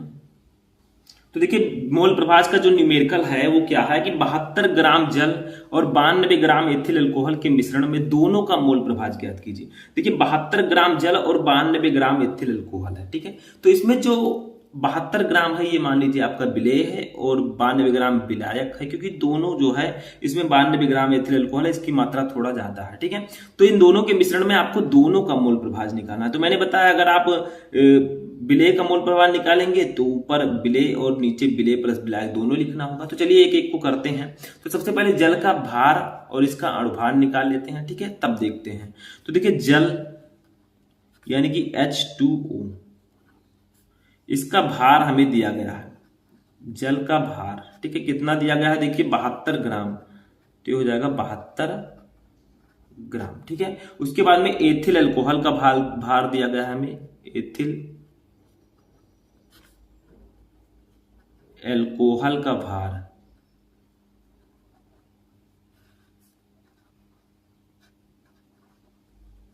ठीक है, ये कितना हमें दिया गया, 92 ग्राम, 92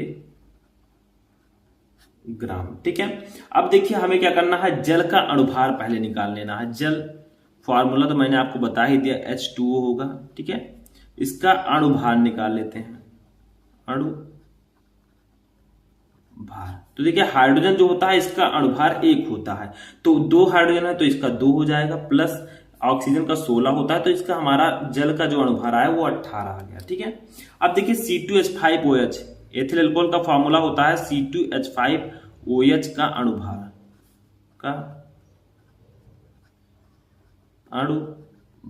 ठीक है, तो ये आपका कितना हो जाएगा, देखिए कार्बन का होता है 12 तो 2 कार्बन है तो ये 24 हो जाएगा। ठीक है, प्लस हाइड्रोजन का होता है 1 तो H5 है यानी कि 5 हाइड्रोजन है तो 5 हो जाएगा, प्लस ऑक्सीजन का होता है 16 और हाइड्रोजन का 1 तो ये आपका कितना आ जाएगा, ये आपका आ जाएगा 46। जोड़िए देखिए 24 5 29, 6 35, 1 36, 10 46। ठीक है, तो ये आपका इतना आ गया।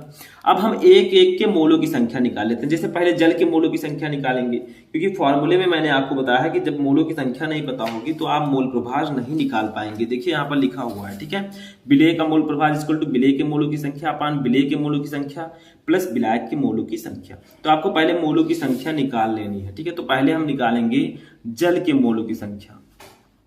जल के मोलों की संख्या। ठीक है, तो इसका फॉर्मूला मैंने आपको पहले भी बता दिया है, जल का भार अपान जल का अणुभार, जल का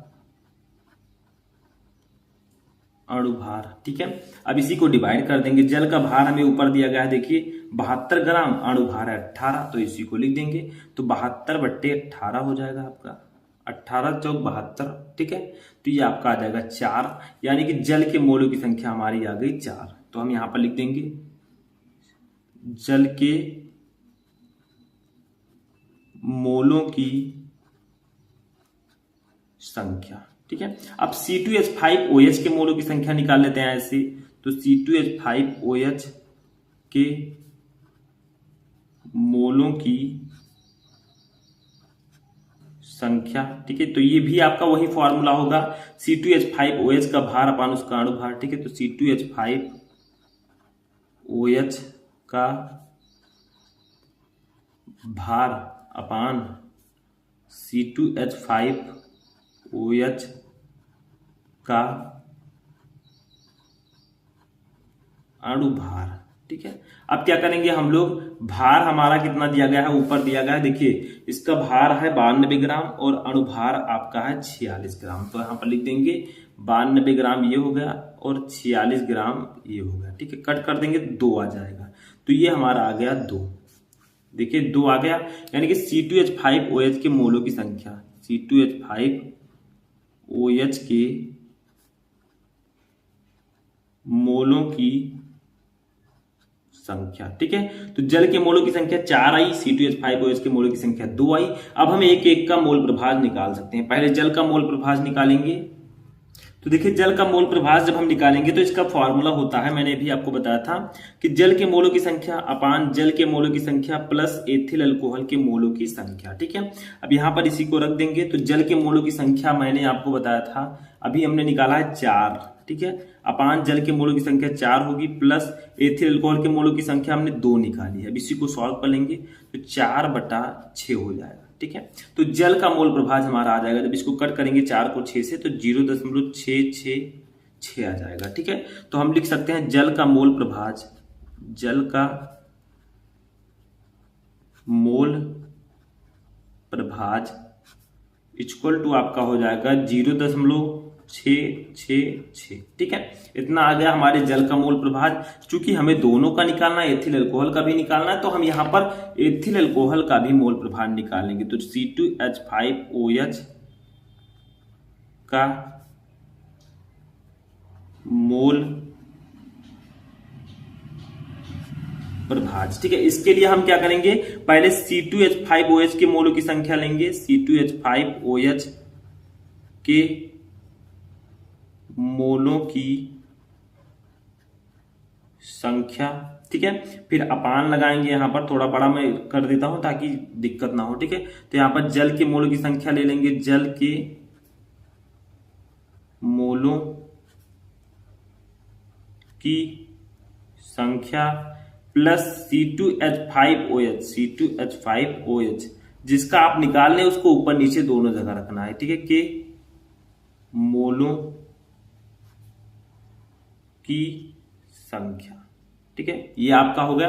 अब इसी पर हम रख देंगे तो हमारा आ जाएगा। देखिए C2H5OH के मोलों की संख्या मैंने बताया था आपका 2 होता है। ठीक है, अपान 2 हमने निकाला था, यहां पर 4 रख देंगे क्योंकि जल के मोलों की संख्या तो 4 हो जाएगी। ठीक है, प्लस ये आपका हो जाएगा 2, तो ये क्या आएगा आपका 2/6 आ जाएगा, 2/6। ठीक है, तो 2/6 आ गया, तो जब इसको भाग देंगे हम तो ये आपका आ जाएगा 0.333। ठीक है, तो आप लिख सकते हैं C2H5OH का मोल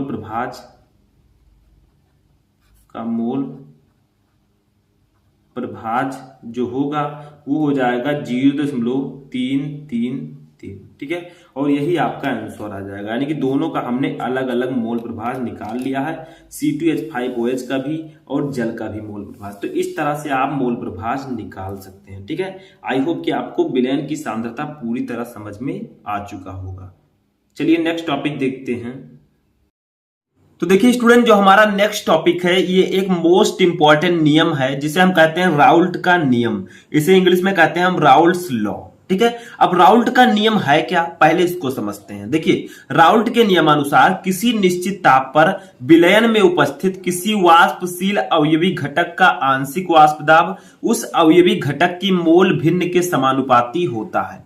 यानी कि कोई भी विलयन है उसके अंदर जो भी वाष्पशील अवयवी घटक है, मैंने आपको बताया था विलयन के दो अवयवी घटक होते हैं, एक विलेय और दूसरा होता है विलायक, ठीक है। तो किसी निश्चित ताप पर विलयन में उपस्थित किसी वाष्पशील अवयवी घटक, यानी कि जो वाष्पशील अवयवी घटक होगा उसका आंशिक वाष्प दाब उस अवयवी घटक की मोल भिन्न के समानुपाती होगा। मोल भिन्न का मतलब मोल प्रभाज, जो मैंने आपको बताया था, ठीक है, विलयन की सांद्रता निकालने की विधियों में। तो मोल प्रभाज के समानुपाती होगा, ठीक है। जैसे एक चित्र हम समझते हैं, उसको समझिए तब आपके समझ में आएगा। देखिए ये द्रव ए आपका है, ये द्रव बी है, ठीक है। ये मान लीजिए शुद्ध द्रव है जो कि ऊपर ये ढका हुआ है और शुद्ध द्रव बी है, इसके ऊपर भी ये लगा हुआ है, ठीक है, ताकि जो वाष्प है वो बाहर ना निकल पाए, इसकी सतह पर वाष्प जो है बाहर ना निकल पाए। ये जो सतह पर ये जो है ये शुद्ध द्रव है, ठीक है, शुद्ध द्रव ए इसको नाम दिया है मैंने, और ये ढका हुआ है यानी कि ढक्कन टाइप का, ताकि जो वाष्प है वो बाहर ना निकल पाए। यहां पर वाष्प दाब की बात की जा रही है, ठीक है। शुद्ध द्रव ये आपका बी है जिसका वाष्प दाब मान लीजिए PB0 है, ठीक है। तो शुद्ध द्रव ए का वाष्प दाब PA0 है और शुद्ध द्रव बी का वाष्प दाब PB0 है। यानी कि जो ये वाष्प है, ठीक है, इस द्रव का जो वाष्प निकलेगा टेम्परेचर देने पर वो इस पर एक प्रेशर जनरेट करेगा इस सतह पर, ठीक है। तो क्या होगा, उसको हम वाष्प दाब बोलेंगे। तो शुद्ध द्रव ए का वाष्प दाब P0 है। जैसे आप देखते होंगे घर पर जो भगोना होता है, ठीक है, उसमें जब चावल बनता है तो अगर उसको एकदम से ढके रहेंगे तो जब नीचे से गर्म करते हैं तो उसके भाप जो है उस ढक्कन को खिसकाने का प्रयास करता है, उस पर प्रेशर लगाता है, वैसे यहां भी लगाएगा, ठीक है। ये शुद्ध द्रव भी है। अब देखिए दोनों को हमने मिला दिया तो यहां पर एक विलयन बन गया जिसमें ए और बी दोनों होंगे। अब इसके वाष्प दाब को मान लेते हैं, यहां पर आपका शुद्ध द्रव ए का वाष्प दाब PA0 था, शुद्ध द्रव बी का वाष्प दाब PB0 था, ठीक है। लेकिन जब इन दोनों को हमने एक में मिला दिया तो मान लीजिए कि PA इक्वल टू द्रव ए का आंशिक वाष्प दाब, यानी कि PA जो है वो द्रव ए का आंशिक वाष्प दाब है जो इसमें द्रव ए है, ठीक है, इस विलयन में, और PB जो है द्रव बी का आंशिक वाष्प दाब है। अब देखिए इसका आंशिक वाष्प दाब जो होगा वो मैंने अभी आपको राउल्ट के नियम में बताया कि जो आंशिक वाष्प दाब होगा वो उसके मोल भिन्न के समानुपाती होगा, ठीक है। तो इसके मोल भिन्न के समानुपाती होगा तो इसके अनुसार, तो देखिए यहां पर मान लीजिए माना दो द्रव, मैं वही लिख रहा हूं जो चित्र में मैंने बताया। देखिए माना दो द्रव ए व बी से विलयन बनाया गया है। विलयन में द्रव ए का आंशिक वाष्प दाब PA व द्रव बी का आंशिक वाष्प दाब PB है। तो राउल्ट के नियम से मैंने आपको बताया कि किसी निश्चित ताप पर विलयन में उपस्थित किसी वाष्पशील घटक का आंशिक वाष्प दाब उसके मोल भिन्न के समानुपाती होगा। तो मान ये आपका PA जो है, ठीक है, ये द्रव ए का आंशिक वाष्प दाब है, ये आपका इस मोल भिन्न के समानुपाती होगा, यानी कि XA के समानुपाती होगा, द्रव ए के मोल प्रभाज के ये समानुपाती होगा, ठीक है। अब देखिए जब हम इस समानुपाती के चिन्ह को हटाएंगे तो यहां पर PA0 जुड़ जाएगा। PA0 क्या है, PA0 है शुद्ध द्रव ए का वाष्प दाब, ठीक है। PA0 क्या है, ये आपका PA0 है शुद्ध द्रव ए का वाष्प दाब। तो आप कह सकते हैं कि किसी द्रव का आंशिक वाष्प दाब, ठीक है, किसी अवयवी घटक का आंशिक वाष्प दाब उसके मोल प्रभाज और शुद्ध द्रव जो जब वो शुद्ध अवस्था में था, ठीक है, तो शुद्ध द्रव के वाष्प दाब के गुणनफल के बराबर होता है, ठीक है। ऐसे देखिए PB क्या होगा, जो हमारा शुद्ध द्रव बी है वो भी द्रव बी के, यानी कि द्रव बी के मोल भिन्न के समानुपाती होगा। तो यहां पर जब समानुपाती के चिन्ह को हटाएंगे तो PB0 जुड़ जाएगा, ठीक है। तो इस प्रकार से ये आपका PA और PB हो गया, यानी कि द्रव ए का आंशिक वाष्प दाब और द्रव बी का आंशिक वाष्प दाब। अब हम निकालेंगे कुल विलयन का वाष्प दाब। देखिए अभी तक हमने निकाला द्रव ए का आंशिक वाष्प दाब और द्रव बी का आंशिक वाष्प दाब। अब इस कुल विलयन का वाष्प दाब क्या होगा, तो इसको हम मान लेते हैं ये PS है, यदि विलयन का कुल वाष्प दाब PS हो तो कुल वाष्प दाब निकालने के लिए हमें द्रव A का आंशिक वाष्प दाब और द्रव B का आंशिक वाष्प दाब दोनों को ऐड कर देना है। ठीक है, तो PS equal to PA plus PB कर देंगे। PS इक्वल टू PA के स्थान पर ये वाली वैल्यू रखेंगे PA नॉट इंटू XA, तो PA not into XA plus PB not into XB। ठीक है, अब ये आपका फॉर्मूला हो जाएगा जहां PS है विलयन का कुल वाष्प दाब। तो इस प्रकार से आप राउल्ट के नियम को समझ गए होंगे कि किसी विलयन में किसी निश्चित ताप पर विलयन में उपस्थित किसी वाष्पशील अवयवी घटक का जो आंशिक वाष्प दाब होता है वो उस अवयवी घटक की मोल भिन्न के समानुपाती होता है। ठीक है, तो यही है राउल्ट का नियम। आई होप कि आपको समझ में आ चुका होगा। चलिए राउल्ट के नियम की सीमाएं समझते हैं। तो देखिए राउल्ट के नियम की सीमाएं यानी कि लिमिटेशंस ऑफ राउल्ट लॉ, यानी कि नियम दिया गया तो उसकी कुछ सीमा होगी कि किस सीमा तक उसको लागू किया जाता है। ठीक है, तो पहला राउल्ट का नियम अति तन्य विलयनों के लिए लागू होता है, यानी कि जो राउल्ट का नियम होता है वो अति तन्य विलयनों के लिए लागू होता है। तन्य विलयन का मतलब जिस विलयन में विलेय की मात्रा कम हो, क्योंकि विलेय की मात्रा जब कम होगी तो वो विलयन पतला होगा, पतला होगा तो वो तन्य विलयन कहलाएगा। मैंने आपको बताया था कि जिस विलयन में विलेय की मात्रा कम होती है उसे तन्य विलयन कहते हैं। ठीक है, जैसे अगर चीनी पानी आपने मिक्स किया, अगर आप चीनी ज्यादा डाल देंगे तो विलयन गाढ़ा बन जाएगा, तो उसको हम सांद्र कहेंगे। अगर चीनी आप कम डालते हैं तो विलयन पतला रहेगा, उसको हम तनु बोलते हैं। ठीक है, तो राउल्ट का नियम अति विलयनों के लिए लागू होता है। दूसरा है राउल्ट का नियम केवल अवाष्पशील विलेय से युक्त विलयनों के लिए लागू होता है, यानी कि राउल्ट का नियम उन्हीं विलयनों के लिए लागू होगा जिसमें अवाष्पशील विलेय होगा। ठीक है, तीसरा राउल्ट का नियम उन विलेयों के लिए भी लागू नहीं होता जो विशेष विलयन में वियोजित या संगुणित हो जाते हैं,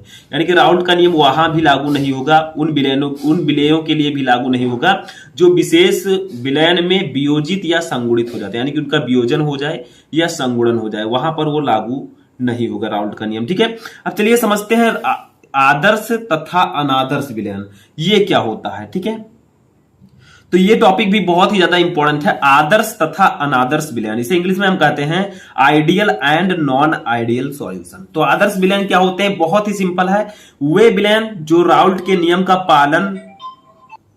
पालन सांद्रता व ताप की विभिन्न परासों में करते हैं आदर्श विलयन कहलाते हैं। यानी कि सिंपल समझें तो वे विलयन जो राउल्ट के नियम का पालन करते हैं वो आदर्श विलयन होंगे। ठीक है, और किसके सांद्रता व ताप की विभिन्न परासों में, यानी कि जो राउल्ट के नियम का पालन करेंगे उन्हें हम आइडियल सॉल्यूशंस कहते हैं। जैसे देखिए, जैसे आपका एग्जांपल है बेंजीन व टालुइन का मिश्रण, बेंजीन और टालुइन का मिश्रण। ठीक है, एथिल ब्रोमाइड व एथिल आयोडाइड का मिश्रण, C6Cl6, ठीक है, व CCl4 का मिश्रण। ठीक है, तो ये सब आपके होंगे आदर्श विलयन के एग्जांपल्स। 3 एग्जांपल मैंने आपको बताया। ठीक है, ऐसे देखते हैं अनादर्श विलयन क्या होता है। तो देखिए अनादर्श विलयन क्या होता है, नॉन आइडियल सॉल्यूशंस, वे विलयन जो राउल्ट के नियम का पालन नहीं करते हैं अनादर्श विलयन कहलाते हैं। यानी कि ऐसे विलयन जो राउल्ट के नियम का पालन नहीं करते उन्हें हम अनादर्श विलयन कहते हैं। जैसे देखिए एसीटोन व एथेनॉल का मिश्रण, ठीक है, दूसरा है C2H5OH प्लस H2O का मिश्रण, यानी कि एथिल अल्कोहल और जल का मिश्रण, तीसरा है मेथिल अल्कोहल व जल का मिश्रण, चौथा है ईथर व एसीटोन का मिश्रण। तो ये सब एग्जांपल होंगे अनादर्श विलयन के। तो बहुत ही सिंपल है, जो राउल्ट के नियम का पालन करेंगे उन्हें आदर्श विलयन कहेंगे, जो राउल्ट के नियम का पालन नहीं करेंगे उन्हें अनादर्श विलयन कहते हैं। ठीक है, अब देखते हैं अणुसंख्य गुणधर्म, इसे हम इंग्लिश में कहते हैं कॉलिगेटिव प्रॉपर्टीज।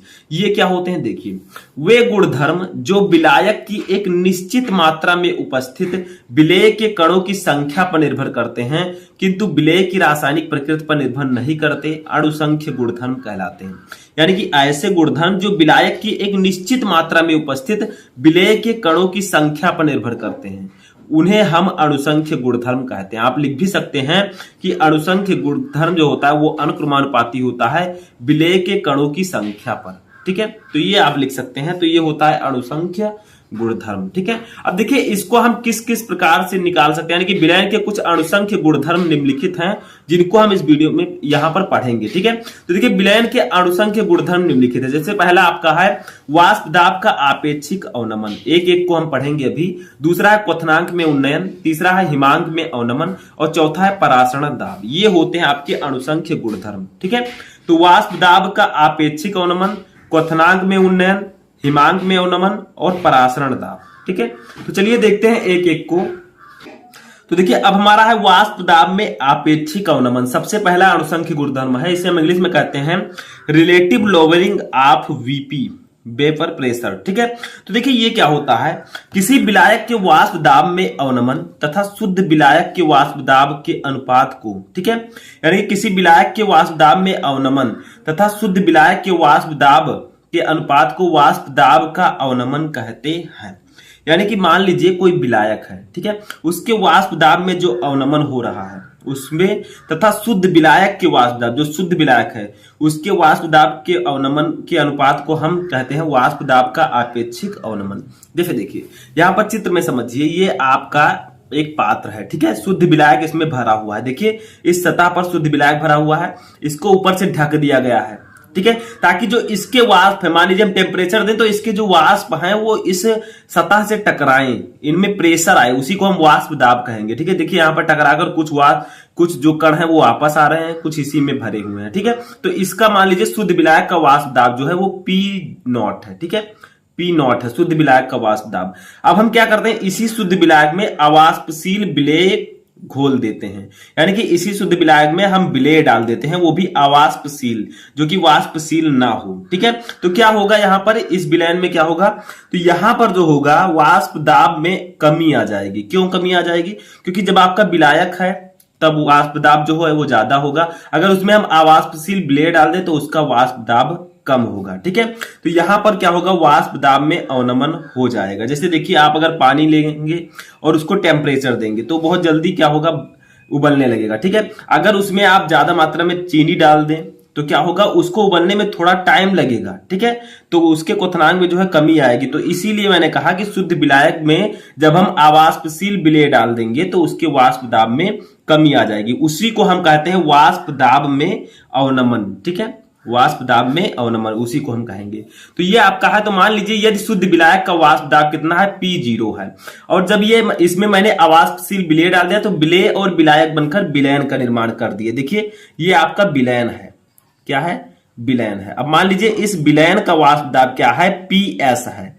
इस विलयन का जो वाष्प दाब है, देखिए ये कण जो है इस सतह से टकरा रहे हैं तो वाष्प दाब होगा। ठीक है, तो ये आपका PS है मान लीजिए। अब देखिए वाष्प दाब में अवनमन क्या हुआ, तो देखिए पहले शुद्ध विलायक का वाष्प दाब P0 था। ठीक है, अब यहां पर विलयन का वाष्प दाब क्या है, PS है। तो अगर आपको वाष्प दाब में अवनमन निकालना है, वाष्प दाब में कमी निकालना है, तो शुद्ध विलायक के वाष्प दाब में से विलयन का वाष्प दाब घटा दीजिए, जो आएगा वही वाष्प दाब में अवनमन होगा। ठीक है, तो मैंने क्या किया है, यहां पर P0 माइनस PS लिख दिया है, ये वाष्प दाब में अवनमन हो गया। ठीक है, अब देखिए इसके आपेक्षिक अवनमन का मैंने डेफिनेशन आपको ऊपर बताया है कि किसी विलायक के वाष्प दाब में अवनमन, यानी कि जो विलायक का वाष्प दाब में अवनमन हुआ है, वाष्प दाब में अवनमन कितना हुआ, P0 माइनस PS। ठीक है, इसमें अवनमन तथा वाष्प दाब को, ठीक है, आप वाष्प दाब का आपेक्षिक अवनमन कहते हैं, यानी कि शुद्ध विलायक के वाष्प दाब को, शुद्ध विलायक का वाष्प दाब कितना है, P0, तो इसके अनुपात को, P0 के अनुपात को हम कहते हैं वाष्प दाब में आपेक्षिक अवनमन। ठीक है, तो वही मैंने यहां पर लिखा है कि किसी विलायक के वाष्प दाब में अवनमन तथा शुद्ध विलायक के वाष्प दाब के अनुपात को वाष्प दाब का आपेक्षिक अवनमन कहते हैं। तो यहां पर जो विलायक के वाष्प दाब में अवनमन हुआ और जो शुद्ध विलायक का वाष्प दाब था, इन्हीं के अनुपात को हम कहते हैं वाष्प दाब में आपेक्षिक अवनमन। ठीक है, तो ये आपका हो जाएगा फॉर्मूला। अब देखिए राउल्ट के नियम के अनुसार हमने पढ़ा है कि अवाष्पशील विलेय पदार्थों के विलयन के लिए वाष्प दाब का आपेक्षिक अवनमन विलयन में विलेय के मोल प्रभाज के बराबर होता है। यानी कि जो आपका वाष्प दाब में आपेक्षिक अवनमन आया, ये मोल प्रभाज के बराबर होगा, विलेय के मोल प्रभाज। ठीक है, तो आप लिख सकते हैं P0 minus PS upon P0 equal to X विलेय, क्योंकि मैंने आपको राउल्ट के नियम में अभी बताया है कि अवाष्पशील विलेय पदार्थ के जो विलयन के लिए वाष्प दाब होता है वो आपेक्षिक अवनमन विलयन में विलेय के मोल प्रभाज के बराबर होता है। ठीक है, यानी कि विलेय या विलायक का मोल प्रभाज जो होता है उसका अवनमन होता है वो उसके मोल प्रभाज के बराबर होता है। तो आप लिख सकते हैं P0 minus PS upon P0 equal to X विलेय। ठीक है, अब चलिए आगे थोड़ा देखते हैं। अब देखिए मैंने आपको बताया था कि अगर आपको किसी का भी मोल प्रभाज निकालना, जैसे आपको विलेय का मोल प्रभाज निकालना है तो विलेय के मोल अपान विलेय प्लस विलायक के मोल। ठीक है, मैंने आपको पहले ही बताया था जब मैं आपको मोल प्रभाज पढ़ा रहा था। ठीक है, तो देखिए यहां पर एक मैं बता देता हूं, ये मैंने मोल प्रभाज आपको पढ़ाया था आगे।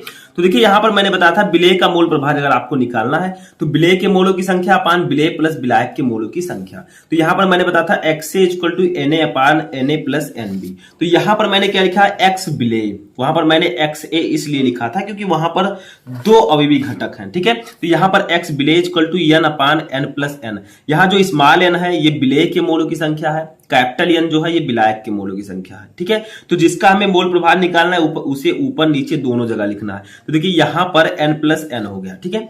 अब देखिए चूंकि हमें पता है कि P0 minus PS upon P0 equal to n upon n plus n, ठीक है। यानी कि इसके स्थान पर x विलेय के स्थान पर हम n upon n plus n रख देंगे विलेय के मोल प्रभाज के स्थान पर, ठीक है। तो ये फॉर्मूला भी आपका यहां पर बन सकता है, जहां स्मॉल n क्या है, विलेय के मोलों की संख्या, कैपिटल N है विलायक के मोलों की संख्या। अब देखिए मैंने आपको बताया कि राउल्ट का नियम जो है वो अति तनु विलयनों के लिए लागू होता है, यानी कि जो विलयन बहुत पतला होता है जिसमें विलेय की मात्रा कम होती है उसी के लिए राउल्ट का नियम लागू होता है। तो अति तनु विलयनों के लिए क्या होगा, जो स्मॉल n होगा, ठीक है, ये बहुत छोटा होगा किससे, कैपिटल N से। तो आप मान सकते हैं कि small n plus capital N, लगभग आप कैपिटल N मान सकते हैं, यानी कि विलेय के मोलों की संख्या अपान विलायक के मोलों की संख्या इक्वल टू आप मान सकते हैं विलायक के मोलों की संख्या। क्योंकि अति तन विलयनों में क्या होगा, विलेय बहुत कम होगा, जब विलेय बहुत कम होगा तो उनके मोलों की संख्या भी बहुत कम होगी। तो n plus n equal to आप कैपिटल N मान सकते हैं, ठीक है। क्योंकि बहुत पतला विलयन है तो उसमें मोलों की संख्या कम होगी विलेय के, ठीक है। तो इसको हम मान सकते हैं कैपिटल N। तो इसी फॉर्मूले को हम लिख सकते हैं P0 minus PS upon P0 equal to n upon n, ठीक है। अब देखिए यहां पर एक चीज हमें और पता है कि विलेय के मोलों की संख्या इक्वल टू होता है विलेय का भार अपान विलेय का अणुभार, ठीक है, मैंने आपको बताया था। और विलायक के मोलों की संख्या इक्वल टू विलायक का भार अपान विलायक का अणुभार। तो इस n अपान n के स्थान पर इनको हम लिख सकते हैं। तो इस प्रकार से आप फार्मूला बना सकते हैं, ठीक है। तो आप फार्मूला आप लोग एक के बाद एक क्रिएट कर सकते हैं अगर आपको पहले से पता है, ठीक है, कुछ फॉर्मूले। अब यहाँ पर स्मॉल w क्या है, विलेय का द्रव्यमान या विलेय का भार है। स्मॉल w के बाद कैपिटल स्मॉल m क्या है, ये विलेय का अणुभार है। इस कैपिटल W क्या है, विलायक का अणुभार है, सॉरी विलायक का भार है, ठीक है। और इस कैपिटल M क्या है, विलायक का अणुभार है, ठीक है। तो ये आप लिख सकते हैं। तो इसके कई फॉर्मूले मैंने आपको बताए। तो इस प्रकार से आपका ये होगा वाष्प दाब में आपेक्षिक अवनमन। चलिए नेक्स्ट टॉपिक देखते हैं। तो देखिए नेक्स्ट टॉपिक हमारा है क्वथनांक का उन्नयन, जिसे हम कहते हैं एलिवेशन इन बॉइलिंग पॉइंट, ठीक है। क्वथनांक क्या होता है, क्वथनांक वह ताप है जिस पर कोई द्रव जो है वो उबलने लगता है, ठीक है, वही होता है उसका बॉइलिंग पॉइंट। तो देखिए किसी द्रव का क्वथनांक वह ताप है जिस पर उसका वाष्प दाब वायुमंडलीय दाब या फिर 76 मिमी पारा के बराबर हो जाता है। यानी कि किसी द्रव का वाष्प दाब वह टेम्परेचर होता है जिस पर उसका वाष्प दाब वायुमंडलीय दाब के बराबर हो जाता है, ठीक है। एनटीपी पर जल का क्वथनांक लगभग 100 डिग्री सेल्सियस होता है। अब देखिए क्वथनांक का उन्नयन क्या है, उन्नयन का मतलब होता है बढ़ना, ठीक है, ज्यादा होना, और अवनमन का मतलब होता है कमी होना, ठीक है। तो ये होता है दोनों का मतलब।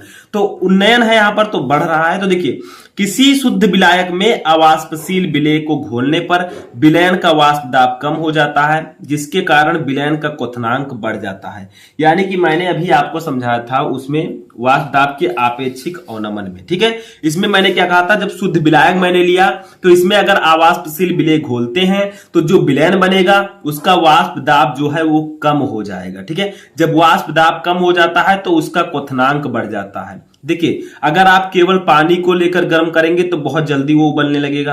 अगर आप उसको उसमें ज्यादा चीनी डाल दें, थोड़ा गाढ़ा हो, तो उसको उबलने में टाइम लगेगा, यानी कि उसका क्वथनांक ज्यादा हो जाएगा। तो याद रखिएगा शुद्ध विलायक में अवाष्पशील विलेय पदार्थ डालने पर उसका क्वथनांक ज्यादा हो जाता है, ठीक है, अधिक हो जाता है।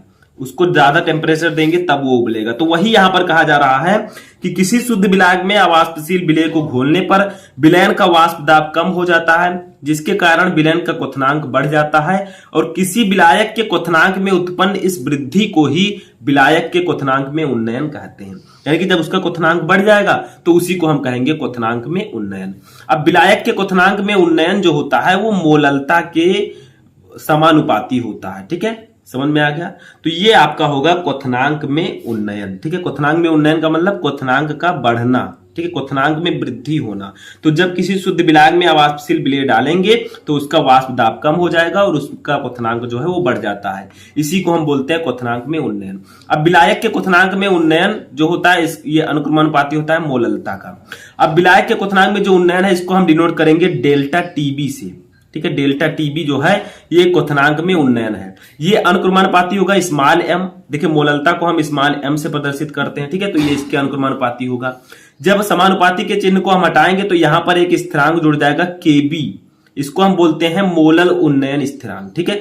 जब हम इस समानुपाती के चिन्ह को हटाएंगे तो यहां पर एक केबी ऐड हो जाएगा, तो इसको बोलेंगे मोलल उन्नयन स्थिरांक, ठीक है। तो आप लिख सकते हैं delta TB equal to KB into M.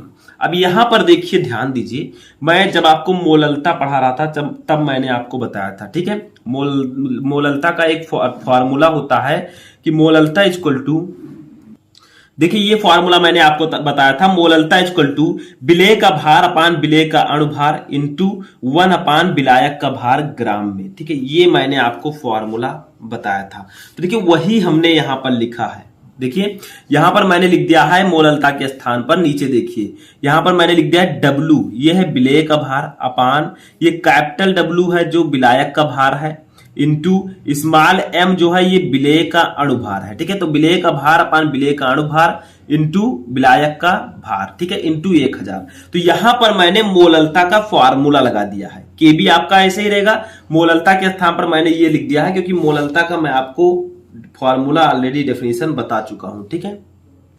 तो देखिए यही फॉर्मूला मैंने आपको बताया था, मोललता यम इक्वल टू विलेय का भार अपान विलेय का अणुभार इंटू 1000 बटा विलायक का भार, ठीक है। वही मैंने यहां पर लिखा है, देखिए विलेय का भार अपान विलेय का अणुभार, ठीक है, इंटू 1000 बटा ये विलायक का भार कैपिटल W है, तो वही मैंने लिखा है, ठीक है। यहां पर दूसरी तरह से या इसी को हम लिख सकते हैं 1000 गुणे KB into small W upon capital W into small m विलेय, ठीक है। इस प्रकार से भी आप इसको लिख सकते हैं। तो ये आपका होगा किसका फॉर्मूला, क्वथनांक में उन्नयन का, ठीक है। तो इस प्रकार से, क्योंकि इससे रिलेटेड न्यूमेरिकल्स भी आते हैं इसीलिए मैंने इसे बताया। थोड़ा आगे बढ़ते हैं।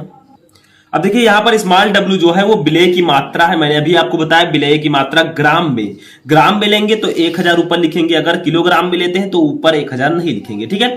और स्मॉल w आपका है क्या, ये कैपिटल W है विलायक की मात्रा ग्राम में, स्मॉल m है विलेय का अणुभार, डेल्टा टीबी है क्वथनांक में उन्नयन। अब एक और चीज समझते हैं, यहां पर जो आपका केबी है ये क्या है, केबी इक्वल टू मैंने आपको ये फॉर्मूला बताया था अभी, ठीक है। तो देखिए विलायक के 1 किलोग्राम यानी कि 1000 ग्राम में विलेय के 1 मोल को घोलने पर क्वथनांक में होने वाली वृद्धि मोलल उन्नयन स्थिरांक यानी कि उन्नयन स्थिरांक कहलाती है, ठीक है। अब मोलल उन्नयन स्थिरांक का मान प्रत्येक विलायक के लिए स्थिर रहता है, यहां पर लिख दीजिएगा मोलल उन्नयन स्थिरांक, ठीक है, कहलाती है। अब मोलल उन्नयन स्थिरांक का मान प्रत्येक विलायक के लिए स्थिर रहता है, यानी कि जो इसकी वैल्यू होती है वो हर एक विलायक के लिए स्थिर रहती है, चाहे विलेय पदार्थ कोई भी हो, क्योंकि जब विलायक में 1 मोल घोलते हैं तो उससे प्राप्त अणुओं की संख्या सदैव स्थिर रहती है। तो यहां पर आपको डेफिनेशन याद रखना है कि विलायक के 1000 ग्राम में विलेय पदार्थ के 1 मोल को घोलने पर क्वथनांक में होने वाली जो वृद्धि होती है उसी को हम मोलल उन्नयन स्थिरांक कहते हैं, ये आपको याद रखना है, ठीक है। चलिए नेक्स्ट टॉपिक देखते हैं। अब देखिए नेक्स्ट टॉपिक हमारा हिमांक में अवनमन, ठीक है। हिमांक में अवनमन का मतलब क्या, जो हिमांक में जो अवनमन का मतलब होता है कमी, ठीक है, डिप्रेशंस इन फ्रीजिंग पॉइंट। तो देखिए इसका डेफिनेशन क्या होगा, किसी पदार्थ का हिमांक वह तापमान है, हिमांक क्या है, किसी पदार्थ का हिमांक वह तापमान है जिस पर द्रव अवस्था का वाष्प दाब ठोस अवस्था के वाष्प दाब के बराबर होता है, अर्थात एक विलयन का तभी हिमीकरण होता है जब उसका वाष्प दाब ठोस विलायक के वाष्प दाब के बराबर हो जाता है। हिमांक का मतलब जिस टेम्परेचर पर जो द्रव है वो ठोस में बदल जाए, ठीक है, हिम में बदल जाए, बर्फ में। तो किसी पदार्थ का हिमांक वह तापमान है जिस पर द्रव अवस्था का वाष्प दाब जो है, जो उसके द्रव अवस्था का वाष्प दाब है वो ठोस अवस्था के वाष्प दाब के बराबर हो जाए, ठीक है, तभी तो वो ठोस में बदलेगा। अर्थात एक विलयन का तभी हिमीकरण होता है जब उसका वाष्प दाब ठोस विलायक के वाष्प दाब के बराबर हो जाता है। तो देखिए जब किसी विलेय पदार्थ को किसी विलायक में घोला जाता है, यानी कि जब आप किसी विलेय को किसी विलायक विलायक में घोलेंगे तो विलायक का हिमांक कम हो जाता है। हिमांक में उत्पन्न इस कमी को हिमांक में अवनमन कहा जाता है। यानी कि जब किसी विलेय पदार्थ को, मान लीजिए कोई विलेय पदार्थ है, उसको किसी विलायक पदार्थ में घोलते हैं, ठीक है, तो क्या होगा, विलायक का हिमांक कम हो जाएगा। अगर मान लीजिए केवल हम पानी लें और उसको टेम्परेचर दें ताकि वो हिमांक उसका वो जो है बर्फ में बदल जाए, तो क्या होगा, वो जल्दी बदलेगा। अगर उसमें कुछ घोल कर हम बदलेंगे तो थोड़ा टाइम लगेगा, ठीक है।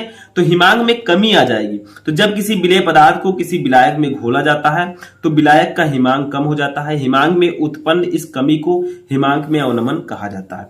अब हिमांक में अवनमन इक्वल टू होता है विलायक का हिमांक माइनस विलयन का हिमांक। यानी कि हिमांक में अवनमन कैसे हुआ, उसमें कमी कैसे हुई, तो आप क्या कीजिए, विलायक का हिमांक ले लीजिए और विलयन का हिमांक ले लीजिए, ठीक है, इनको माइनस कर दीजिए, ठीक है।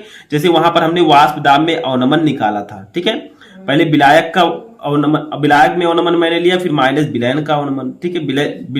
विलायक के वाष्प दाब में अवनमन माइनस विलयन के वाष्प दाब में अवनमन। वैसे यहां पर भी है, हिमांक में अवनमन निकालना है तो विलायक का हिमांक माइनस विलयन का हिमांक, ठीक है।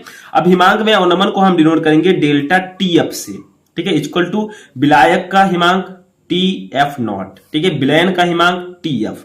तो ये आपका फॉर्मूला हो जाएगा। अब देखिए हिमांक का अवनमन भी जो होता है ये समानुपाती होता है मोललता के।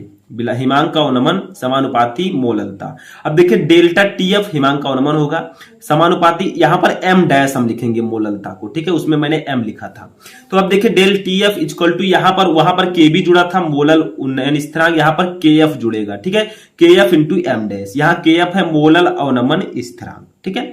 अब यहां पर भी हम एम के स्थान पर वही वाला फॉर्मूला रख देंगे, ठीक है, विलेय का भार अपान विलेय का अणुभार इंटू 1000 बटा विलायक का भार। तो वही मैंने यहां पर रख दिया के एफ इंटू इस मोललता के स्थान पर रख देंगे ये वाला फॉर्मूला, ठीक है, एम डैश इक्वल टू, मैंने आपको बताया था डब्ल्यू अपान एम इंटू 1000 बटे कैपिटल डब्ल्यू, ठीक है, वही मैंने यहां पर रख दिया, आपका आ गया। डेल्टा टीएफ इक्वल टू हम लिख सकते हैं 1000 गुणे के एफ इंटू स्मॉल डब्ल्यू अपान कैपिटल डब्ल्यू इंटू एम विलेय, ठीक है। तो इस प्रकार से आप इस फार्मूले को लिख सकते हैं।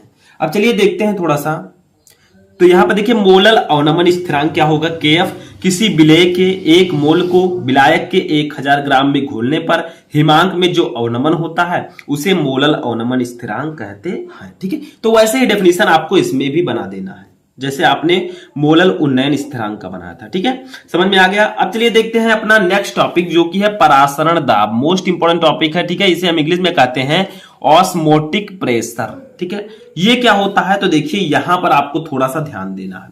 यहां पर एक ये आपका बर्तन है, ठीक है, इसके बीच में जो है अर्धपारगम्य झिल्ली लगी हुई है, ठीक है। इधर आपके विलायक के कण भी हैं, विलयन, ये पूरा विलयन है जिसमें आपके विलायक के भी अणु हैं और विलेय के भी अणु हैं, ठीक है, और ये आपका शुद्ध विलायक है। तो देखिए यहां पर क्या होगा, किसी शुद्ध विलायक से विलयन में अथवा एक तनु विलयन से सांद्र विलयन में अर्धपारगम झिल्ली के द्वारा विलायक का स्वतः प्रवाह परासरण दाब कहलाता है। यानी कि ये आपका केवल विलायक है और ये आपका विलयन है जिसमें विलेय और विलायक दोनों है, ठीक है। तो यहां पर क्या होता है, तनु विलयन से सांद्र विलयन की ओर परासरण की क्रिया होती है। यानी कि ये विलायक जो होगा ये आपका तनु होगा, क्योंकि इसमें विलेय के कण नहीं है, तो विलेय के जब कण नहीं होंगे तो ये तनु विलयन होगा, ठीक है, ये पतला विलयन होगा और इसमें विलेय के कण है। तो देखिए याद रखिएगा कि परासरण दाब जो होता है इसमें जो प्रवाह होता है वो विलायक से विलयन की ओर होता है, यानी कि तनु विलयन से सांद्र विलयन की ओर। देखिए ऊपर लिखा है किसी शुद्ध विलायक से विलयन में, देखिए ये एक शुद्ध विलायक से इससे विलयन में जो प्रवाह होता है, ठीक है, विलयन में अथवा एक तनु विलयन से सांद्र विलयन में, देखिए तनु विलयन से सांद्र विलयन में इस बीच में जो अर्धपारगम्य झिल्ली लगी हुई है इसके द्वारा विलायक का स्वतः प्रवाह, इस विलायक का स्वतः प्रवाह ही परासरण कहलाता है और इसकी जो दिशा होगी वो इस तरफ होगी, ठीक है, यानी कि विलायक से विलयन की ओर होगी। तो याद रखिएगा कि शुद्ध तनु विलयन से सांद्र विलयन की ओर परासरण की क्रिया होती है। तो यही डेफिनेशन आप लोग याद कर लीजिए कि किसी शुद्ध विलायक से विलयन में अथवा एक तनु विलयन से सांद्र विलयन में अर्धपारगम झिल्ली के द्वारा विलायक का स्वतः प्रवाह परासरण कहलाता है। तो ये बीच में जो आपकी झिल्ली लगी हुई है ये वाला, ये है अर्धपारगम्य झिल्ली, अर्धपारगम्य झिल्ली, ठीक है। तो वही मैंने आपको बताया कि किसी विलायक का विलयन में अर्धपारगम्य झिल्ली द्वारा स्वतः प्रवाह परासरण कहलाता है, या दूसरी भाषा में आप कह सकते हैं तनु विलयन से सांद्र विलयन में अर्धपारगम झिल्ली के द्वारा विलायक का स्वतः प्रवाही परासरण कहलाता है। देखिए विलायक इस इधर जाएगा, ठीक है, तो इसकी दिशा इधर होगी। अब देखिए परासरण दाब को पी या पाई से प्रदर्शित करते हैं। परासरण दाब को आप पी से भी डिनोट कर सकते हैं या पाई से भी आप प्रदर्शित कर सकते हैं, ठीक है। तो ये आपका हो गया। अब देखिए यहां पर जो आपका पाई होगा, ठीक है, ये किसके अनुक्रमानुपाती होगा? जो आपका परासरण दाब होगा उसकी सांद्रता के अनुक्रमानुपाती होगा, ठीक है। जो आपका C है सांद्रता है, क्योंकि सांद्रता जितनी होगी उसी के अनुसार आपका परासरण दाब होगा, ठीक है। तो ये आपका इक्वेशन नंबर 1 है। पाई जो है ये टेम्परेचर के भी अनुक्रमानुपाती होता है, यानी कि टेम्परेचर अगर आप बढ़ाएंगे तो हो सकता है विलेय के जो परासरण क्रिया है वो थोड़ा और तेजी से होने लगे या फिर उसमें परिवर्तन आएगा, ठीक है। तो ये टेम्परेचर पर भी निर्भर करता है। ये सेकंड हो गया। अब देखिए क्या करेंगे, यहां पर थोड़ा सा समझिए। देखिए समीकरण 1 व 2 से, यानी कि जो समीकरण 1 में मैंने आपको बताया पाई अनुक्रमानुपाती अब Ct हो जाएगा, क्योंकि पाई जो है वो सांद्रता के भी अनुक्रमानुपाती है, पाई जो है वो टेम्परेचर के भी अनुक्रमानुपाती है। तो दोनों यहां पर लिख सकते हैं पाई अनुक्रमानुपाती Ct। अब देखिए यहां पर C के जब हम इस अनुक्रमानुपाती के चिन्ह को हटाएंगे तो एक नियतांक जुड़ेगा R, ठीक है। तो ये आपका नियतांक हो जाएगा R, जिसे हम कहते हैं विलयन स्थिरांक, ठीक है, एक स्थिरांक है। तो पाई इक्वल टू CRT हो जाएगा। ये फॉर्मूला होता है जहां पाई है परासरण दाब, C है आपका सांद्रता, R है विलयन स्थिरांक, T है टेम्परेचर, ठीक है। अब देखिए हमें पता है कि जो सांद्रता होती है, सांद्रता इक्वल टू होती है N/V। N है मोलों की संख्या, V है आयतन, ठीक है। तो विलेय के मोलों की संख्या अपान विलयन का आयतन, ठीक है। सांद्रता हम इससे निकालते हैं तो इसी इक्वल टू N/V लिख सकते हैं, N/V भी लिख सकते हैं। तो यहां पर C के स्थान पर N/V लिखेंगे तो पाई इक्वल टू N/V/RT, या इसी को लिख सकते हैं P इक्वल टू पाई भी परासरण दाब है, P को भी हम परासरण दाब से डिनोट करते हैं, ठीक है। तो दोनों हम लिख सकते हैं पाई इक्वल टू N/V/RT लिख सकते हैं और P इक्वल टू भी हम N/V/RT लिख सकते हैं। इसको हम इस प्रकार से भी लिख सकते हैं, इस B को इधर ले जाएंगे तो PB इक्वल टू N/RT, ठीक है। ये आपने पढ़ा होगा, कहीं देखा होगा परासरण दाब का ये फॉर्मूला, ठीक है। यहां पर P या टाउ क्या है? परासरण दाब। मैंने आपको बताया P और टाउ दोनों को हम परासरण दाब कहते हैं, ठीक है। दोनों को प्रदर्शित कर सकते हैं। V है आयतन लीटर में, T है ताप, N है मोलों की संख्या, R है विलयन स्थिरांक, C है सांद्रता, ठीक है। तो ये आपका होगा परासरण दाब। आई होप कि आपको समझ में आ चुका होगा। चलिए अपना लास्ट टॉपिक देखते हैं। देखिए लास्ट टॉपिक हमारा है समपरासारी विलयन। इसे हम इंग्लिश में कहते हैं आइसोस्मोटिक सॉल्यूशन, ठीक है। तो ये क्या होते हैं? सिंपल है, वे विलयन जिनके परासरण दाब समान ताप पर समान होते हैं समपरासारी विलयन कहलाते हैं। नाम से स्पष्ट है, समपरासारी यानी कि समान परासरण दाब। तो वे विलयन जिनके परासरण दाब समान ताप पर समान होते हैं समपरासारी विलयन कहलाते हैं। एक और टॉपिक अति परासरी विलयन व अल्प परासरी विलयन। नाम से स्पष्ट है, अति परासरी, ठीक है। अति का मतलब ज्यादा, अल्प का मतलब कम। तो अति परासरी व अल्प परासरी विलयन, इसे इंग्लिश में कहते हैं hypertonic solution and hypotonic solution. ये क्या होते हैं? तो दो विलयनों में जिस विलयन का परासरण दाब कम होता है उसे हम अल्प परासरी विलयन कहते हैं, ठीक है। देखिए अल्प का मतलब ही होता है कम, अल्प का, ठीक है। तो जिसका परासरण दाब कम होगा वो अल्प परासरी विलयन होगा और जिसका दाब अधिक होगा वो अति परासरी विलयन होता है, ठीक है। तो ये हमारा लास्ट टॉपिक था इस चैप्टर का। आई होप कि आपको पूरा चैप्टर समझ में आ चुका होगा। मैंने आपको full chapter in one video बताया। कैसा लगा आपको ये पूरा चैप्टर? क्या इसमें से ज्यादा टॉपिक आपको समझ में आ गए? तो हम मिलेंगे नेक्स्ट चैप्टर के साथ नेक्स्ट वीडियो में। तब तक आप लोग अपनी तैयारी करते रहें। चैनल पर नए, चैनल को सब्सक्राइब करके बेल आइकन को प्रेस कर दें ताकि सभी वीडियोज आपको टाइम से मिलते रहें।